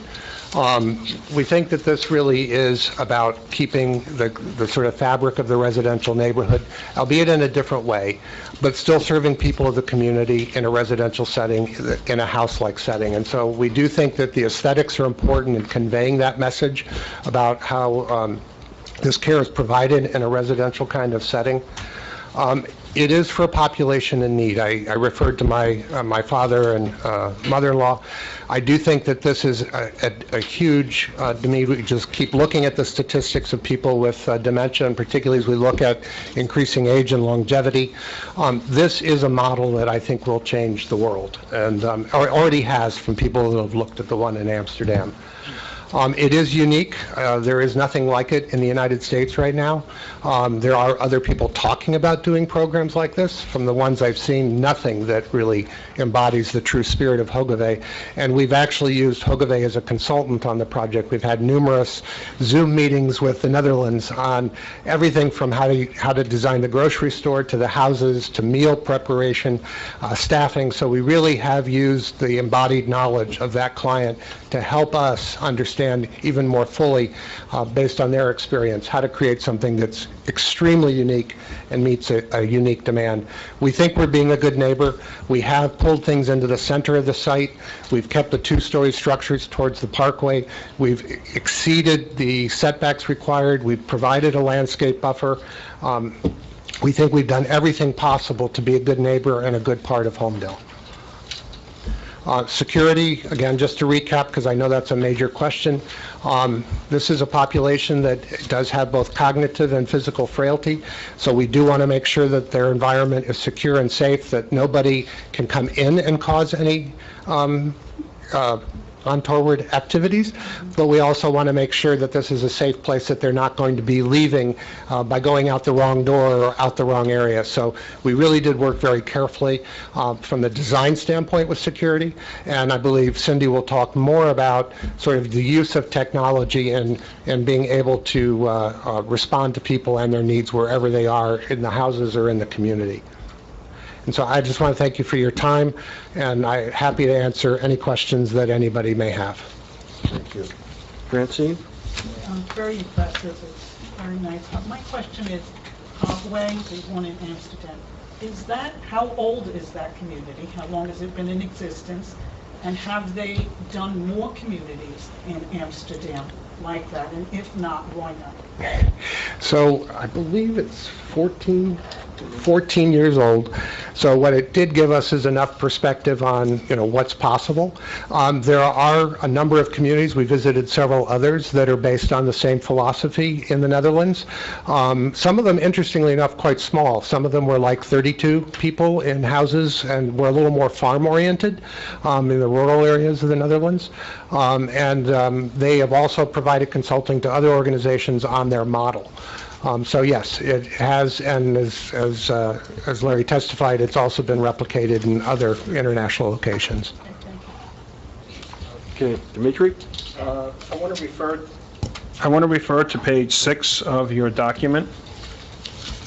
I would have to remember what page 6 is. The one labeled security? The security page. Yes. Yep. You mentioned that G is going to be for the ambulance gate. Yes. Can you explain to me if building C, which is in the back, the blue-colored ones, building number 7, how would the emergency services answer a 911 call to that building? They will. Cindy will cover the technical issue of how the calls are made, but once they arrive on site, there is a security guard at the front desk that would be meeting them at that gate G. Yeah. The ambulance would be parked there, and they would go through the community with the stretcher or any of their equipment and use the paths to get to the house, not unlike what they're doing walking through the corridors of a retirement community or assisted living building to get to somebody's room. Okay, one big difference. So I happen to be a member of the first aid squad, so I speak for personal experience, not as a representative of the first aid squad, but as a driver. To get there on a snowy day or a rainy day and take a patient on a stretcher from point G to all the way in the back does not make sense to me. When you refer to an interior building, it's exactly that, it's interior. I cannot see how we would park our ambulance out there while it's snowing and we're pushing a stretcher through 6 inches of snow to get to the building in the back over there and then take a patient and have to roll them back all that distance. So I don't understand how that is, especially being what you described this facility to be, a dementia center. And I'm sure that we will be going there with first aid calls. I'm sure there will be calls. So how will you address that? I really would like to defer to Cindy on the operations and exactly how that'll be handled. From an architectural standpoint, just to one of your points, is we have heated sidewalks so that it does have a snow melt system, so that hopefully we don't have 6 inches of snow on there. Okay, and what if it's a rainy day? Then it's raining. Okay, so that's what I'd like, whoever that is going to address that, I think we need to discuss that. Sure. Because the roadway that you show me on these plans, you mentioned they go around, but according to the site plan I see on that page, they stop and they don't go all the way around. They don't go all the way around, but they reach each of the buildings and the access points, E and D. But you said from the back of the buildings, there are no doors. There are no doors. So we can't get in that way. So the only way we could get in there would be going through that courtyard with a stretcher only, not an ambulance. Yes. We cannot drive an ambulance inside there. That's not the intent. Obviously, there are gates at C, D, and E that can be operated if there's an emergency or that needs to happen, but that isn't the intent on a day-to-day basis, how it would be handled. So you feel that that's the correct way to handle your residents, and that's how they would be taken to a hospital in that manner? As I said, I would like Cindy to talk more to the operational and exactly how that's going to happen. I'm the architect. Well, so that's what I'm saying. You designed it, so that's why I'm asking you that. And it was based on our experience with Hogevay and other communities that are one-story and decentralized. We work with a lot of retirement communities where you can't drive up to all the buildings. You're outside. You're moving through a community, through courtyards and outdoor spaces, down hallways, and the experience is outside. And to back up, I took a look at the larger site drawing, and it looked to me as you couldn't even take the ambulance up to that gate. Right. It's, I don't know, 50 feet from Yep, it looks that way to the too. parking lot. Yeah, it's not the intent, and that's also a Grass Creek. Well, I feel very strongly about that, since I'm going to personally be going there, that we need to come up with something, or somebody does. We will take a look at that. And Okay. we'll respond. Other questions for Dave? Yeah, would you object that at some point the chief of the rescue squad getting involved and seeing the footprint of this and basically the locations and convenience of being able to get to every building? We'd be happy to. I thought I saw emergency access corridors on the original blueprint of this. Was I mistaken? No, it's there. That's what Dimitri was referring to. That's what I referred to. That's the only one on the whole But you plan? can't drive in. I thought I saw other ones. Yeah, I mean, there are 3 other gates, D, E, C, D, and E, but those are just gates, and again, the fire truck can't go through there, apparently. That's not the intent. It's not it's the... For the fire truck to go through the gates. Now, I believe you indicated the fire marshal has looked at this and said it's acceptable? Yes. Yes. We reviewed We have it. a letter from the fire marshal. Mr. Chairman, if I can just make a suggestion, We're going to do the first aid one. would you look at the extending the perimeter access that the fire marshal has approved to go up to entrance E? To go, I'm sorry? To extend your emergency access from the one you have proposed for the fire trucks, and just extend that and have it come up to entrance E, and then that way the distances would be a little shorter for the back units. And how do they get to entrance D? The road doesn't even go there. Well, I'm just looking at, right now, I'm looking at E. Oh, okay. Right now, and extending the road as one of the possibilities, and then have them investigate the possibility of getting around to D. But at least take a look at E. Yeah, we're happy to work through this together. In the discussions we had, some of the concerns that were raised was where they want the fire truck, where they want to be able to park it, how they back it out. So one of their concerns was ending up in spaces where they can't get it back out again easily. So we did actually talk through sort of both how it gets in, how it gets out, where the staff are, where the firemen are going, and where the truck sits. And this was through a work session. Okay, and I think consistent with those kinds of concerns, two comments. I think we need to potentially bring in the chief of the fire department, who's a different person from the fire marshal. He's the one that actually does this stuff. Eric. And then I'm guessing, but I couldn't quite put the diagrams together, that road sort of, that comes up to E and then stops, does not continue further because of the topography? That is in part the issue also. Because it slopes off very steeply in that area. Hal Simoff, who would be the next witness, he was the one who was involved in those nuts and bolts issues. We're happy to meet with anybody you'd like as early as this week, next tomorrow. Week, tomorrow. And just by reference only, dated January 26, 2021 is the report from David Olson, fire official. It does have some comments in it, and again, we're more than happy to use that as a reference or to... What were the comments? All right. I can read all of them if you want, or... Is it that many? Well, no, they're not that many. So it's more the handwriting. Okay, Loretta, you have that. Do we have that? Yes. And get a copy for the board members. And together with that, I think, Loretta, if you can contact the fire chief and the first aid chief. And if we can get them involved to look at it, so we make sure that everybody's comfortable, that we have a safe, workable plan. Absolutely. We'll have any expert who would like. I think we'd start probably with Mr. Simoff. Again, he's the engineer.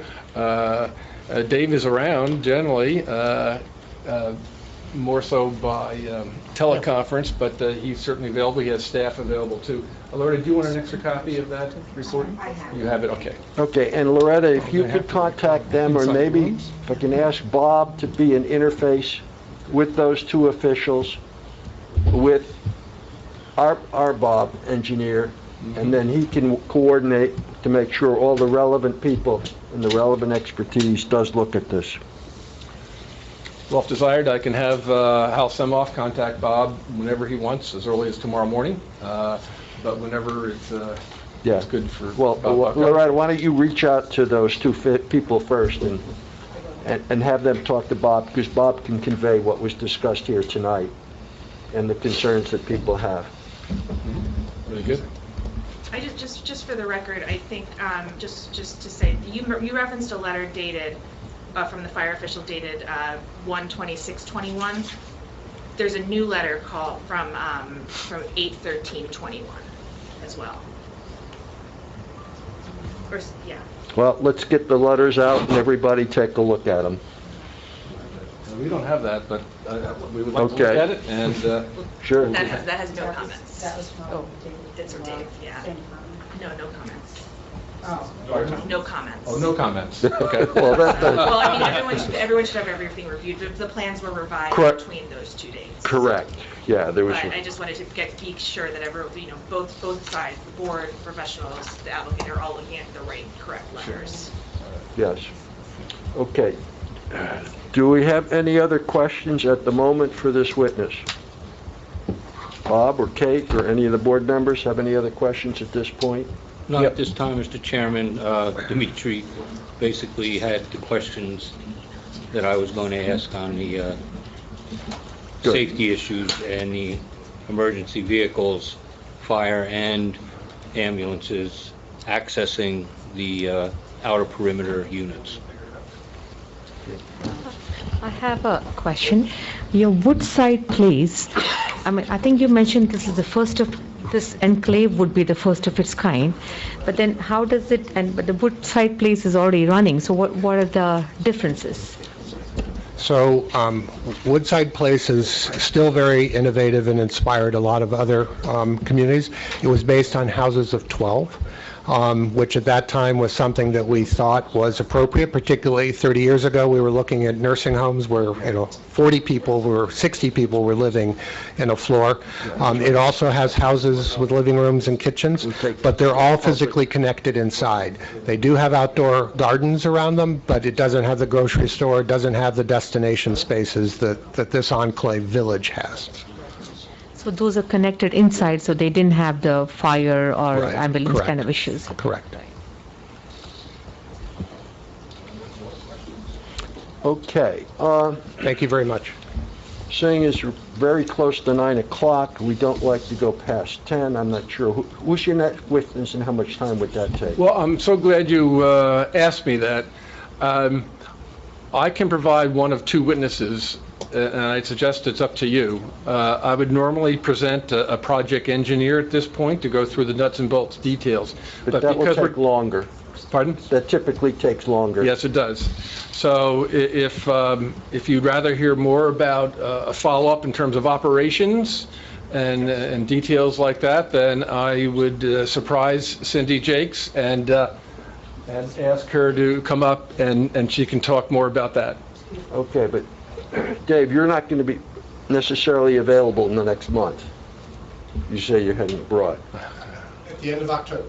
So for the next month I am, yes.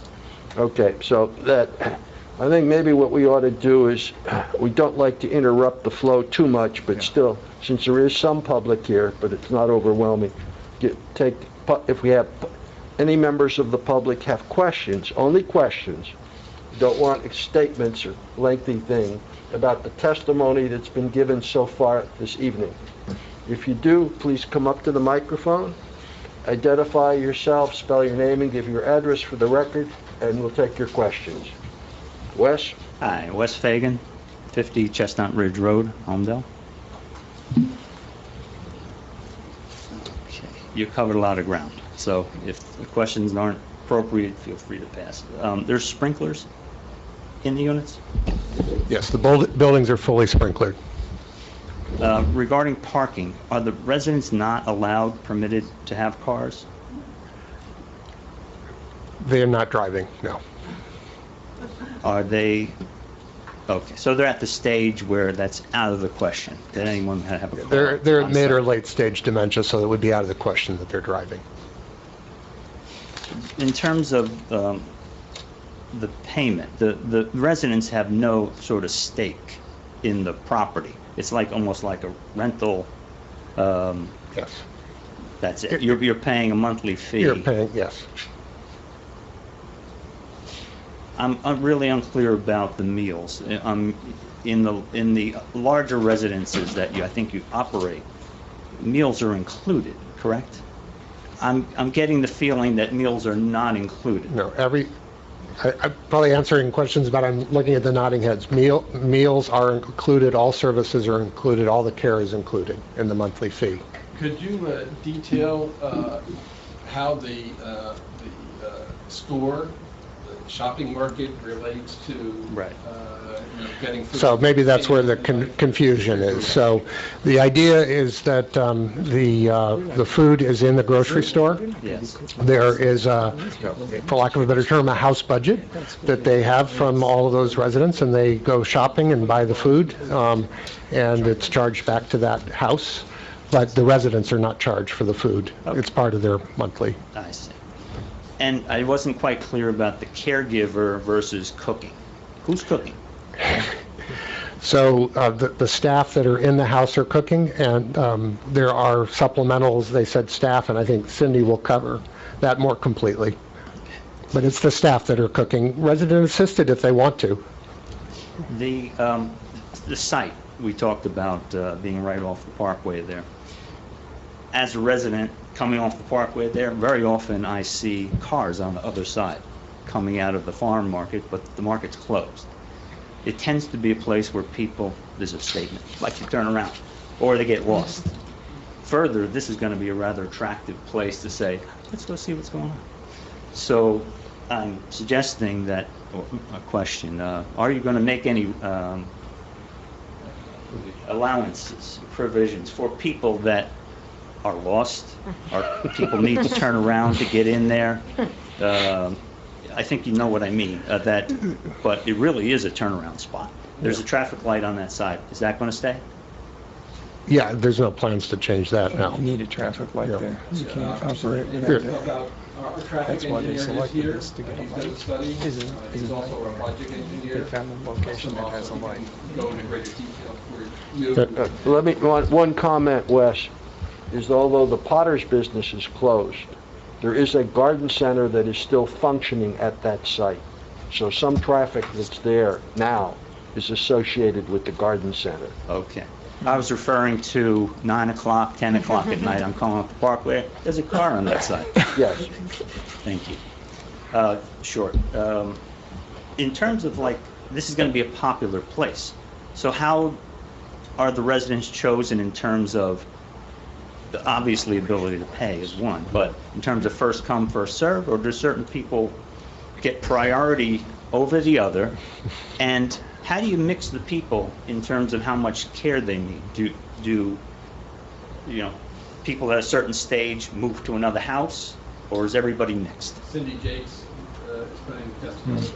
Okay. Well, okay, just add a comment. This application presentation is by no means complete. There will be additional witnesses discussing other aspects of the application. So if you can, I think most effective, you'll limit the testimony, the questions to the testimony that's been given, and in particular to Dave, who may not be at our next hearing. Absolutely. So just two short things, again, you may be able to pass on this.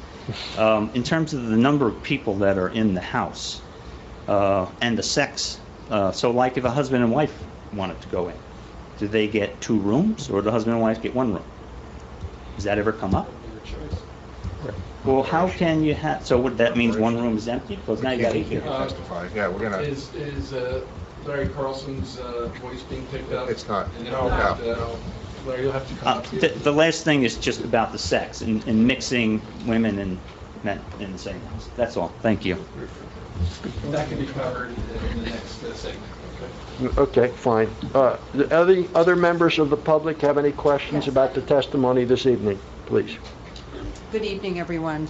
My name is Susan Robbins. I'm on the board of Country Woods. I know you mentioned that you talked to the HOA. Unfortunately, I wasn't there at that meeting, but I do have a couple of questions related to your testimony tonight. My understanding of looking at your excellent presentation. Susan, can I just interrupt 1 second? Are you're on behalf of the association, or as yourself? Well, I originally came to ask questions regarding a certain aspect that wasn't discussed tonight related to the sewers. So these questions are just my own questions. Okay, and what's your address, please? 7 Fieldgate Court. Okay. So my understanding of what I've looked at this evening is that there is no emergency access or any access to Country Woods, which is behind. It looks like all of that entire area is all trees, and there's no street access at all into that community. That's correct. That's our intent. My next question is, you're talking about having a pub and a theater and a grocery for residents. That's not, I'm assuming that should not be open to the public, because we don't want a lot of traffic in that area because we live there. Is that correct? Yes, this is not a restaurant open to the general community, but we would hope that the community and community groups and family members would come in and use the restaurant.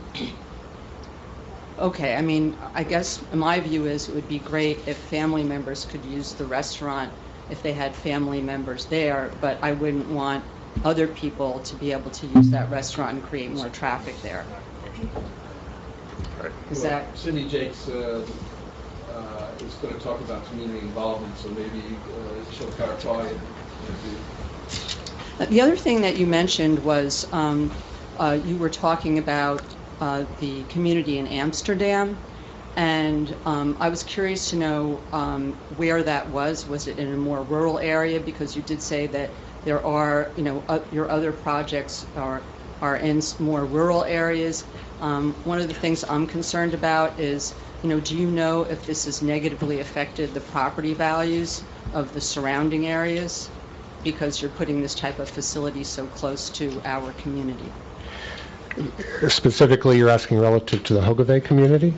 And others that have been done, because a lot of the other ones are... So just on Hogevay, it's in a semi-urban area. There's actually high-rise housing around it.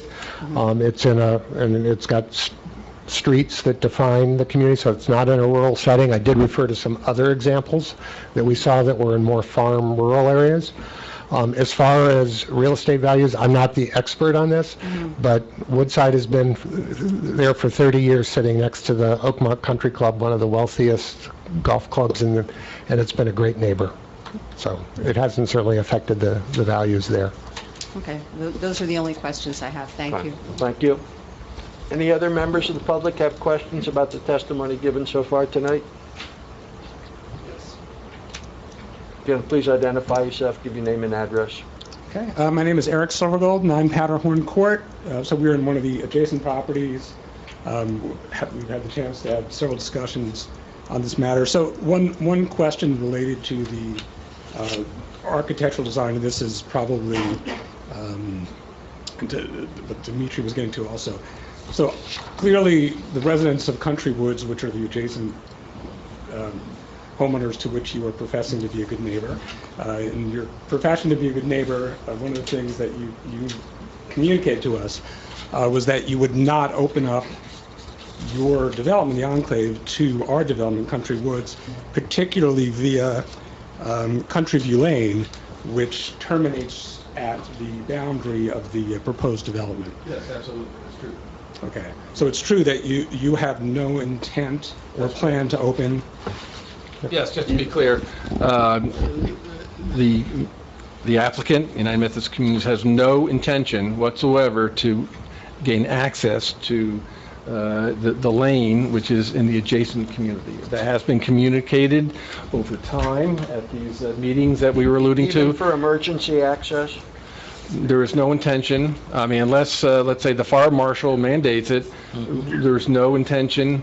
And that's because, in part, because we're abiding by the wishes of the community. There will also be testimony, by the way, about water. There's a water main in there. Our access is not going to be through that road either.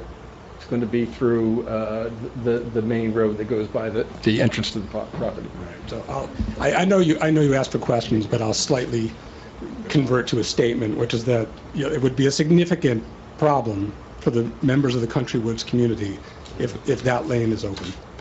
Do we have the ability, if we were to favorably treat this application, to make it a condition? Absolutely.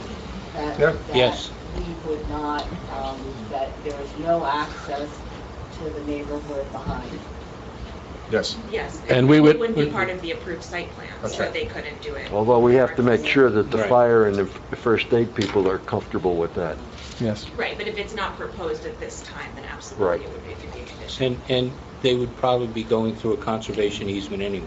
I wouldn't think that you'd have better access to a residential neighborhood than you would from a main road like Red Hill Road to get there. No, anyway. correct. It would slow you down.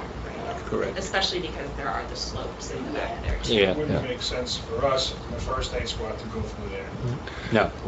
The applicant has no problem whatsoever in having a condition or stipulating to it whatever the board and the neighbors are most comfortable with. We would suggest a usage or deed restriction to that point. We put it in our resolution that Well, says, the site plans that you see is what they can build, and that's it. So there's no connection, there's no connection. Understood. And per the recommendation of the developer, I personally spoke with Dave Olson, and he confirmed that the plan was thought out, it was discussed with Larry and the team, and that there was no need to access through Country Woods or Country View Lane, and that that design with the T's, I'm not sure what you call them for the turnarounds, the hammerheads, were adequate for the fire access. I would make the presumption that if a fire truck could fit in there, you could. So you could understand, like, we would certainly, as residents ourselves, would understand that would not make you happy that it's...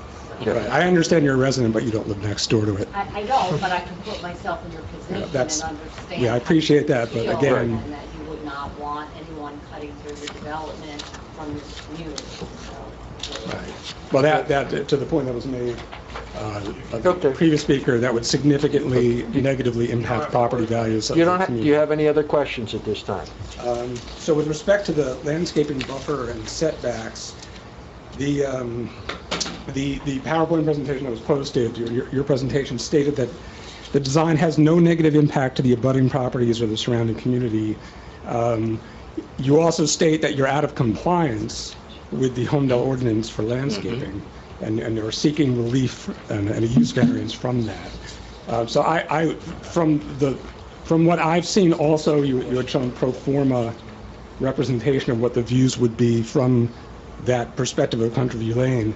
It would appear that to me that the landscaping plan is inadequate, and that you need to significantly improve the setbacks to... Questions, please, at this time. Okay, so the question is, given that you are out of compliance with the Holmdel ordinance, do you plan to rectify that in making a more suitable buffer that would be suitable to the residents who are joining you, that you propose to be good neighbors to? Yeah, go ahead. I think I said that we would certainly be willing to have a conversation about what would make it work for both the Enclave, for the next door neighbors, and for the town. So we'd be happy to have a conversation. Okay, well, given that it's not in compliance, I would respectfully ask the commission to take that. I think there's multiple layers to that, because it's a question of the density of planting in that particular buffer, and the question of how much planting gets placed elsewhere. If that buffer is densely planted, it doesn't mean the entire property needs to be densely planted. Yeah, I agree. I'm specifically talking about the setback for the abutting properties. And I don't the think landscaping there isn't plan a specific requirement on the number of trees and bushes within a specific buffer. It just needs to be adequate, and our engineer will be looking at that as well. Yeah, Mr. Chairman, you don't want to plant trees or shrubs just for the sake of planting them, because if they're too close, they'll die. Yeah. And you'll defeat the whole purpose. Right. So what we've discussed tonight was the fact that we will take a good hard look at that and make sure it is adequately planted so they do survive and provide the buffer that this gentleman is concerned about. Correct. Yes, Mr. Chairman, as Dave alluded to, he is not the landscape architect. Jeffrey Roche, who's very renowned, well-known landscape architect, was brought in by Perkins Eastman to be part of this, and he will be available to meet with Mr. Bucko, and if the board would like, he will be here next time. And we are happy to sit down and make sure that the right decision is made. You know, you heard comments about combining deciduous with evergreens and the like. It was taken into consideration, but certainly we're more than happy to coordinate and do the right thing. Okay, do you have any other questions at this time? If for some reason your business plan fails, and granted, I'm not questioning your capabilities, but if for some reason the Enclave doesn't work out as planned, what other usage could you contemplate for the building? And would the zoning board contemplate a usage restriction? It's not our responsibility at this time. Yeah. We're not conjecturing what might happen 10 or 20 years from now. We're looking at the application as it is. Well, maybe you with should. the proposed use. if there's another use, they would have to come back and have a new application to tell us what they want to replace it with. Correct. So we will always have a say in it. But could you have a usage restriction out of the gate? So you- There is, sir. This would only be a dementia center, that's it. There's Okay. no other approved use. They can't make it anything else. Okay. That's right. Because the approval is conditioned on that and that law. Okay. So it's They can't implicit. change their use. They'd have to do a whole new application and come back for a whole new. Okay, understood. Okay. One other question regarding the barn or the farm. So I'd like to get a little bit of clarification because I think there's a lot of confusion, particularly from seemingly uneducated statements being made by certain public members of our township committee.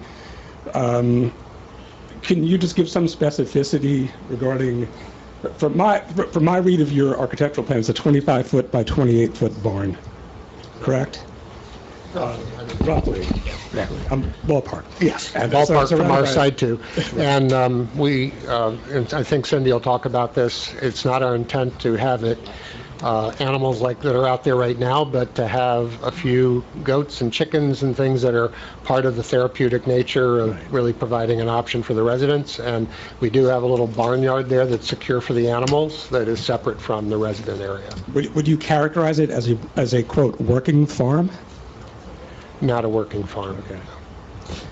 Okay. That's all I have. Any other members of the public have any questions for on the testimony given so far this evening? Yes, please. Give your name and address. Nicholas Pontecorvo, 6 Country View Road, just directly abuts the property. First thing, brief statement, all I'll say is that No statements at this mentioned the time, please. drive-through part is the most important part. Questions only, please. So my question would relate to, I noticed you guys addressed in your presentation the variance for maximum cover, I'm sorry, for the landscaping, but there's nothing been mentioned for maximum coverage. We haven't gotten to that Gets to yet. that? Okay. And so that'll be addressed in the future with water drainage? Yes. Okay. There'll be That was all other I had. engineers and other people to testify. I would just say that I'm sure, knowing this board as I do, that any approval that was even contemplated would take everything into consideration to make sure that there's adequate landscaping between the project and the community behind it, and that all those issues were carefully considered. I think the landscape has been addressed. I just didn't see anything on the plans that would indicate a retention pond or something, as somebody... We'll get to all of that. We'll get to that. Fair enough. That's all I have. Thank you. Anyone else? Oh, I'd like to follow up. okay. Dimitri? Something else that I thought of while we were talking, I know you know where I'm going to go into first aid again. 2 things. Will the way to access the doorway be flat? So if I'm pulling a stretcher, I'm going basically straight in? I don't have to go up any steps? No steps, it's all. Number 2, recently I had a call, first aid call, and the ambulance was in the driveway, so we're talking not even from here to that door. I myself had to go 5 times into the rig to get equipment to help that patient. So just visualize how that would work, where you're telling me the ambulance has to end up. How would we do that? Just logistically not going to work. Okay. So I'm making a big point about it so that it's something that from now till the next hearing, that you really address this. And that's why we're more than happy to meet as early as tomorrow to make sure that we very carefully look at this and we plan to come back and answer your questions, your good concerns. And then if the chief has his input too, I'm sure it'll be similar to mine, but he'll have his own opinion on different things that I may not be talking I mean, about. one just thought that came to mind as you raised this question, you indicated you'll have golf carts inside. Could there be a special golf cart that be utilized for this kind of situation? Just the thought. Don't need an answer now. It's all something that needs to be considered and We worked would out. have to, that's a whole different thing that would have to be discussed. I don't even know if it's feasible, insurance-wise, patient safety, a whole bunch of things that would be connected Yeah. with using another type of equipment that's not part of our squad. Right. Okay. It's 9:20. I'd like to suggest, is there, I think Did I see no more hands being raised? Any other member of the public have questions at this time? There will be other opportunity on subsequent hearings for other witnesses. Can you hear? Yeah. In that case, in order to help move things forward a little bit, I don't think we want to start another witness at this point, at this hour. But I'd like to get a couple of other questions out on the table for your consideration. Good. A couple of issues, thoughts. I know I have a couple. We'll start with that. At one point in time, the Parkway was going to take part of the Potter Farm property for turning that intersection into a full clover leaf. Is that completely dead? Well, I cannot definitively say that, but I do know that looking at the historic documents with the easements that were taken over time, there were some major improvements. However, having said that, before next meeting, I'll have Mr. Simoff, our project engineer, talk more about that. He may have the answer right now, but since we're not going to call any more witnesses. Okay. But I just want to put I'm not going to try to answer everything tonight. But yes, I get understand. them out on the table so that you guys can think about it. Thank you. Another one, the name Enclave. And you've indicated it's a corporate name. It happens to be the name of another residential community in Holmdel on Middle Road. And that can lead to confusion. I'm not sure who is the authority for naming of residential or other developments. Certainly the post office doesn't want street names repeated within a community, and that's a safety thing. I don't know to what extent the police keep track of residential names, but I think that's something that ought to be, for you to change at this point in time, since it's a corporate name, is it's not the easiest thing in the world, but it's something you ought to be aware of and should consider, and potentially talk to Loretta as to find out who, whether it's the police department or the post office, might have jurisdiction on it. We are aware of that, and we had looked into it. As a matter of fact, the legal name is the Enclave at Holmdel, Inc., affectionately called the Enclave. It is trademarked. There is a protection granted. We did talk, it wasn't Loretta, it was actually Bonnie, but we did talk about that in the very beginning, and from our point of view, it was not going to be a problem because of the different addresses involved. However, we will take another look at it, and we'll be able to provide a definitive response next time. Fine, thank you. And lastly, I have a concern about the coverage which has been mentioned. And I'll tell you why, and I don't know the answers yet, and I haven't heard your testimony yet, and I want to obey that. But one of the things traditionally with coverage, it's an impact and potentially on stormwater, runoff, and the like. This property is in the high elevations of the Mahoris-Waytake watershed. Yes. Which is a watershed which has had significant downstream flooding issues. Yes. The Environmental Commission in 2018 did contract with Rutgers to do a study of that. They issued a preliminary report in 2019. I don't know if you have it. If you have it, you should. Yes, we have the reports. We've looked at it and we've analyzed them, and Mr. Simoff is ready to address that. There's been continuing problems in that watershed this year, and the study was it's only the preliminary. They were going to continue the work, and that got tied up with COVID. My understanding now is that they intend to complete it this year. We'll get an update from Rutgers, and the recent Township Committee meetings, they've had further complaints and discussions about what to do. And so all of that needs to fit together. Yeah, just preliminarily speaking, 12.3 acres enters into the area that you're concerned about. Because of the way that this has been designed, all the disturbed area drains directly into the Monmouth County inlets. There's already been Monmouth County approval. So there's been a very substantial decrease from the natural runoff.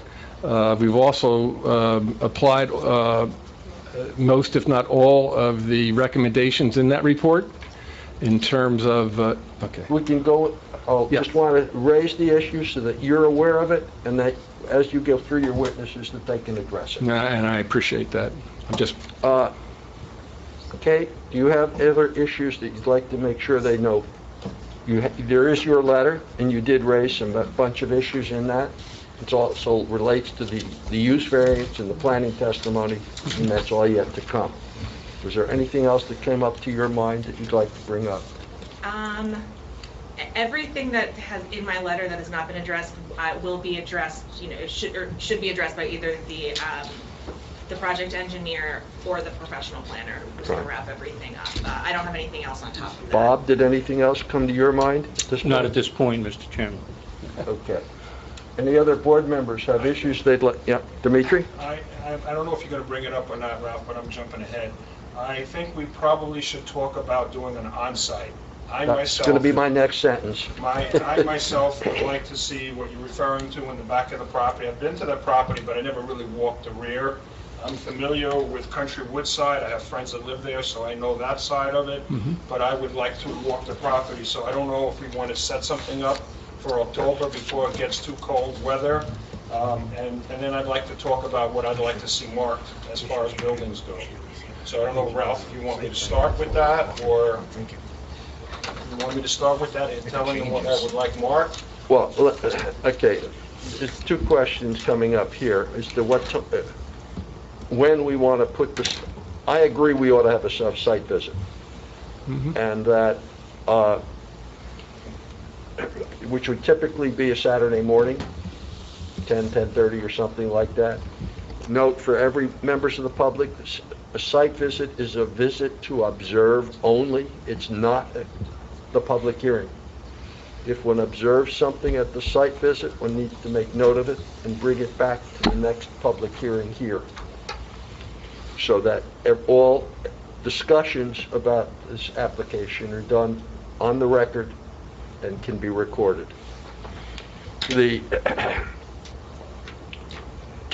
One thing that for the site visit, as we've done it in the past, we've asked the applicant to mark out on the physical site certain key points. Where are the buildings? Where's the far end of the parking lot? Or where's the end of the building closest to the residential area? Things of that nature. We typically look to our engineer to work with your engineer to come up with a list of what spots need to be marked out. Then at the time of the site visit, you folks put together, say, an 11 by 17 sheet, which notes, okay, stake 26, we can match it all up. I've talked with Bob, he's quite amenable to doing that. Dimitri, if you have specific things you'd like to see marked out, absolutely, we can discuss it now, or you can convey it to Bob, and okay, he will. I'd like to discuss it now. Building 3, 4, and 5, that's the buildings that are facing Country Woods.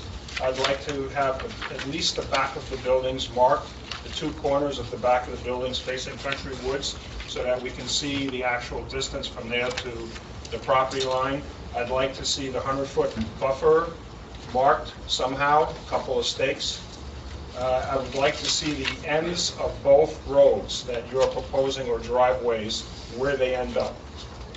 Are you talking about the regular driveways or The for? ones that you have No, the coming around the circumferential. sides, and you Sure. said they only stop at a certain point. Yes. So I'd like to see where that point ends, the two ends of the driveway. Also, the rear of building number 7, number 6, and number 5, so I can get an idea where, if we did want to go a road all the way around, where it would have to go, because you said it's very steep. What page are you on? I'm on page 5 of the plan, so Okay, right. Okay, and then Ralph mentioned... Which was the last one you referred to? This building here, number 5, I wrote them down from another plan. And what's this one? This is building D. I don't know what the numbers are here. I didn't write it And down. also say the one, the closest to The front of the the property. front of the road, the far end of the parking lot, just the major, so one can see roughly what's where. Sure. All right. We'll have Mr. Bucko, All that? All yes. that I said? Yeah, and I also suggest that they identify where the end of the hammerheads are Right. on the access for the emergency vehicles. And also to identify where the emergency gate E would be located, because I believe, just looking at the plan, that maybe we can extend that emergency access road up to that point. Yeah, well, that's what we have to look at when we walk over there. Yeah. Yep. I mean, I don't want to design your project, but I'm just concerned what I talked about. Sure. Do you want to see building E, where that would sit? That's the purple one in the middle? In the middle. But in particular, where we border the residential Yes. community, everything needs to be All laid of the out on the back. all of the exterior Yes, perimeter Right. units. The rear towards Dwight Road as well would be interesting to see that in case that becomes an emergency entrance point. Correct. So you'd want to see what the buildings are there, right? That was my next one. Yeah. Yeah, okay. I mean, you don't want to overdo it, but you want to be able to make sense of what's going on. Dwight Road is Yeah. here, that's the other light intersection as you pass the parkway in. Right. Now, in terms of when, That could be another entrance into the... and this also ties in with hearing dates, the board's next scheduled meeting is October 6th, and we already have applications on schedule for that, so I suggest not. I'm going to be pulling that for, What? It's off? it's going to be off for that date. Okay. Otherwise, it would be October 20th. So would I understand that you want to have the inspection, of course, before we would return? Well, not necessarily, and that just Okay. another piece of it. Since the engineer hasn't testified yet, it might be more appropriate to get the engineering a little bit of the operational, maybe the engineering testimony before we do the site visit. Well, that's fine. So we're ready for October 6th. Oh, October 6th. Yeah, she said Wednesday, October 6th. it's open. It's open. It's open. And then potentially October 9th for an on-site. Mr. Now, Chairman, how far in advance do we, Bob's not available on October 6th. oh, okay, so we really should, So now we're to October 20th. is October 20th. We are available on the 20th? Everybody else available for the 20th? Bob, you're okay with 20th? He's checking. yes. Yeah, just the Okay. 6th, it All right, so then, came up. do we want to do the on-site after that? I think would be better. So we can get some engineering questions out and get the a little more testimony on the table. So the 23rd? So potentially the 23rd for the on-site. Right. And how far in advance do you need to notice the on-site? 48 hours. 48, okay. Is that enough time for you guys to mark up the property? Well, if they know they need to do it, they can start now. And you're going to have to do some grass cutting back there, too. You don't want to all get ticks walking through the property. Yeah, there may be places you don't want to walk. Yeah. All right, We so, have to reach out to the surveyor, but we'll obviously do our best effort because we want to keep this moving as well. But we're at the mercy a little bit of the surveyor. So should They'll we know the wait to 20th, schedule whether they something? can meet the 23rd. I would say Correct. tentatively put that down and give us 48 hours. The 23rd? Yeah. yeah, that's why I want to pencil it in so people can hold it on their calendars. And, what? What time?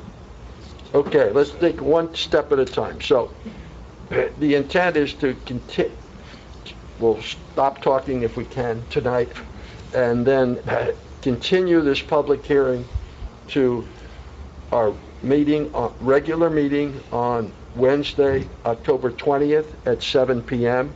to be done without any further notice to the public. And then with a tentative plan for an on-site on Saturday morning, October 23rd at, say, 10:30? That's fine. An hour and a half or 2 hours?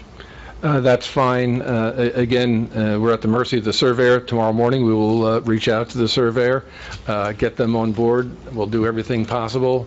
And again, as Dave said, sending it tentatively would be great, and we certainly hope that the surveyor can get out there pronto. And Yeah, I'll get that. you'll take care of that? Okay. Once we confirm, once these dates are set. All right, so does that confirm those dates? Does anybody have it? Okay. Yep, I got that. So Yes, we certainly extend, absolutely. As of right now, Loretta, are we the only ones on? For that evening? Yes. Okay, good. Well, we'll have as many witnesses as you would like to hear. By the way, Mr. Higgins is here. He's our planner. He's ready to go. Are you going to be back? Are you going to be ready on the 20th? Okay, we're ready to go on the... Your environmental engineer will be here when? The next meeting?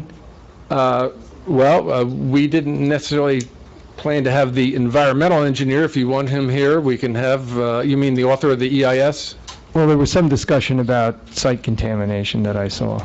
So we need somebody to testify about that.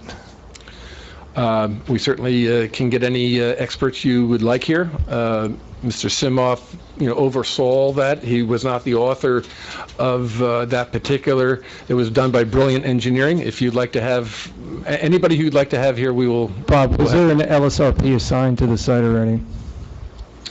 I think there was references to it. I think there was a reference to an LSRP being.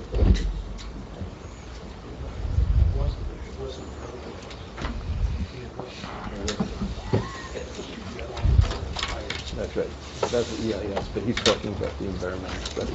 Well, we did find some environmental issues that Yes. an LSRP, I would suggest, be here to address those.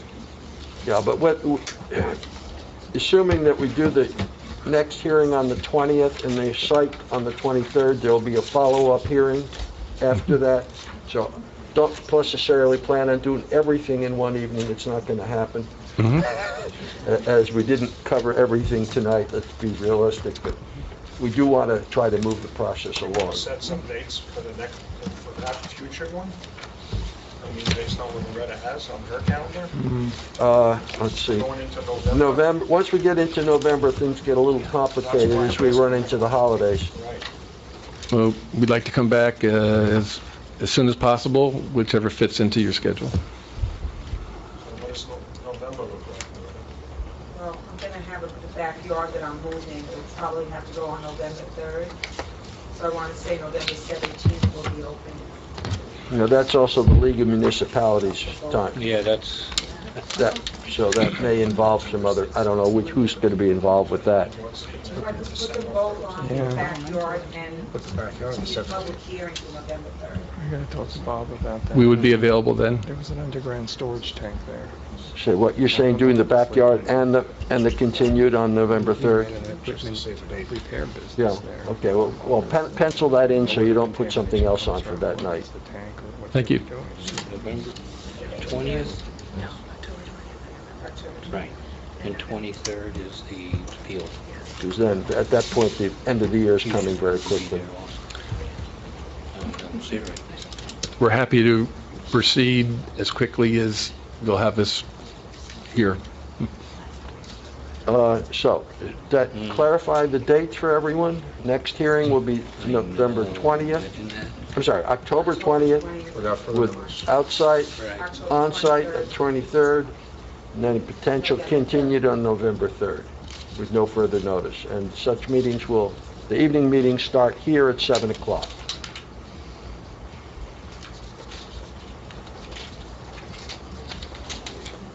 Okay? Yeah. I would just confirm that the on-site is tentative. You'll set that. Yeah, the on-site's tentative, we'll set that on the 23rd, 20th. on the 20th.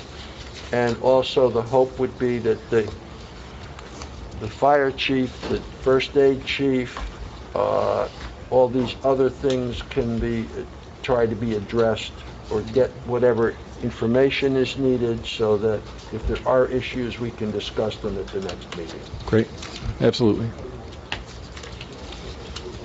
In that case, do you have anything further for this evening? No, sir. Thank Okay. you for having us. In that case, we'll adjourn this, yep, hold it. Yeah, We did it. So Mr. Brown consented to the I did. extension of time. Yes. that's all set? Okay, so that's the ends of the hearing on the Enclave application for this evening. Thank you, everyone. Thank you. Do anybody have any other items of business for this evening for the zoning board? I know. Seeing none, can I have a motion to adjourn? Second? All in favor? Aye. Aye. Opposed? Free to go home. Thank you. When are you coming back? I know. How's it going, John? Fun. I like your landscape. It looks good.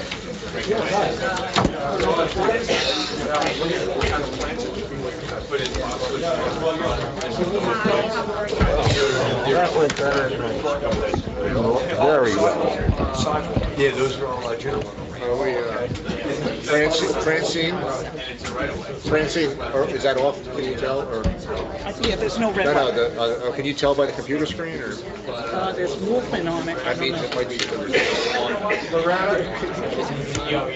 Oh, he's got it. Are we all, oh, that's yours? Yes, thank you. Can we make sure that's off? I see all the time going to church, so I don't see you, so I know, so I feel like knocking on your door and saying, hey, that looks great.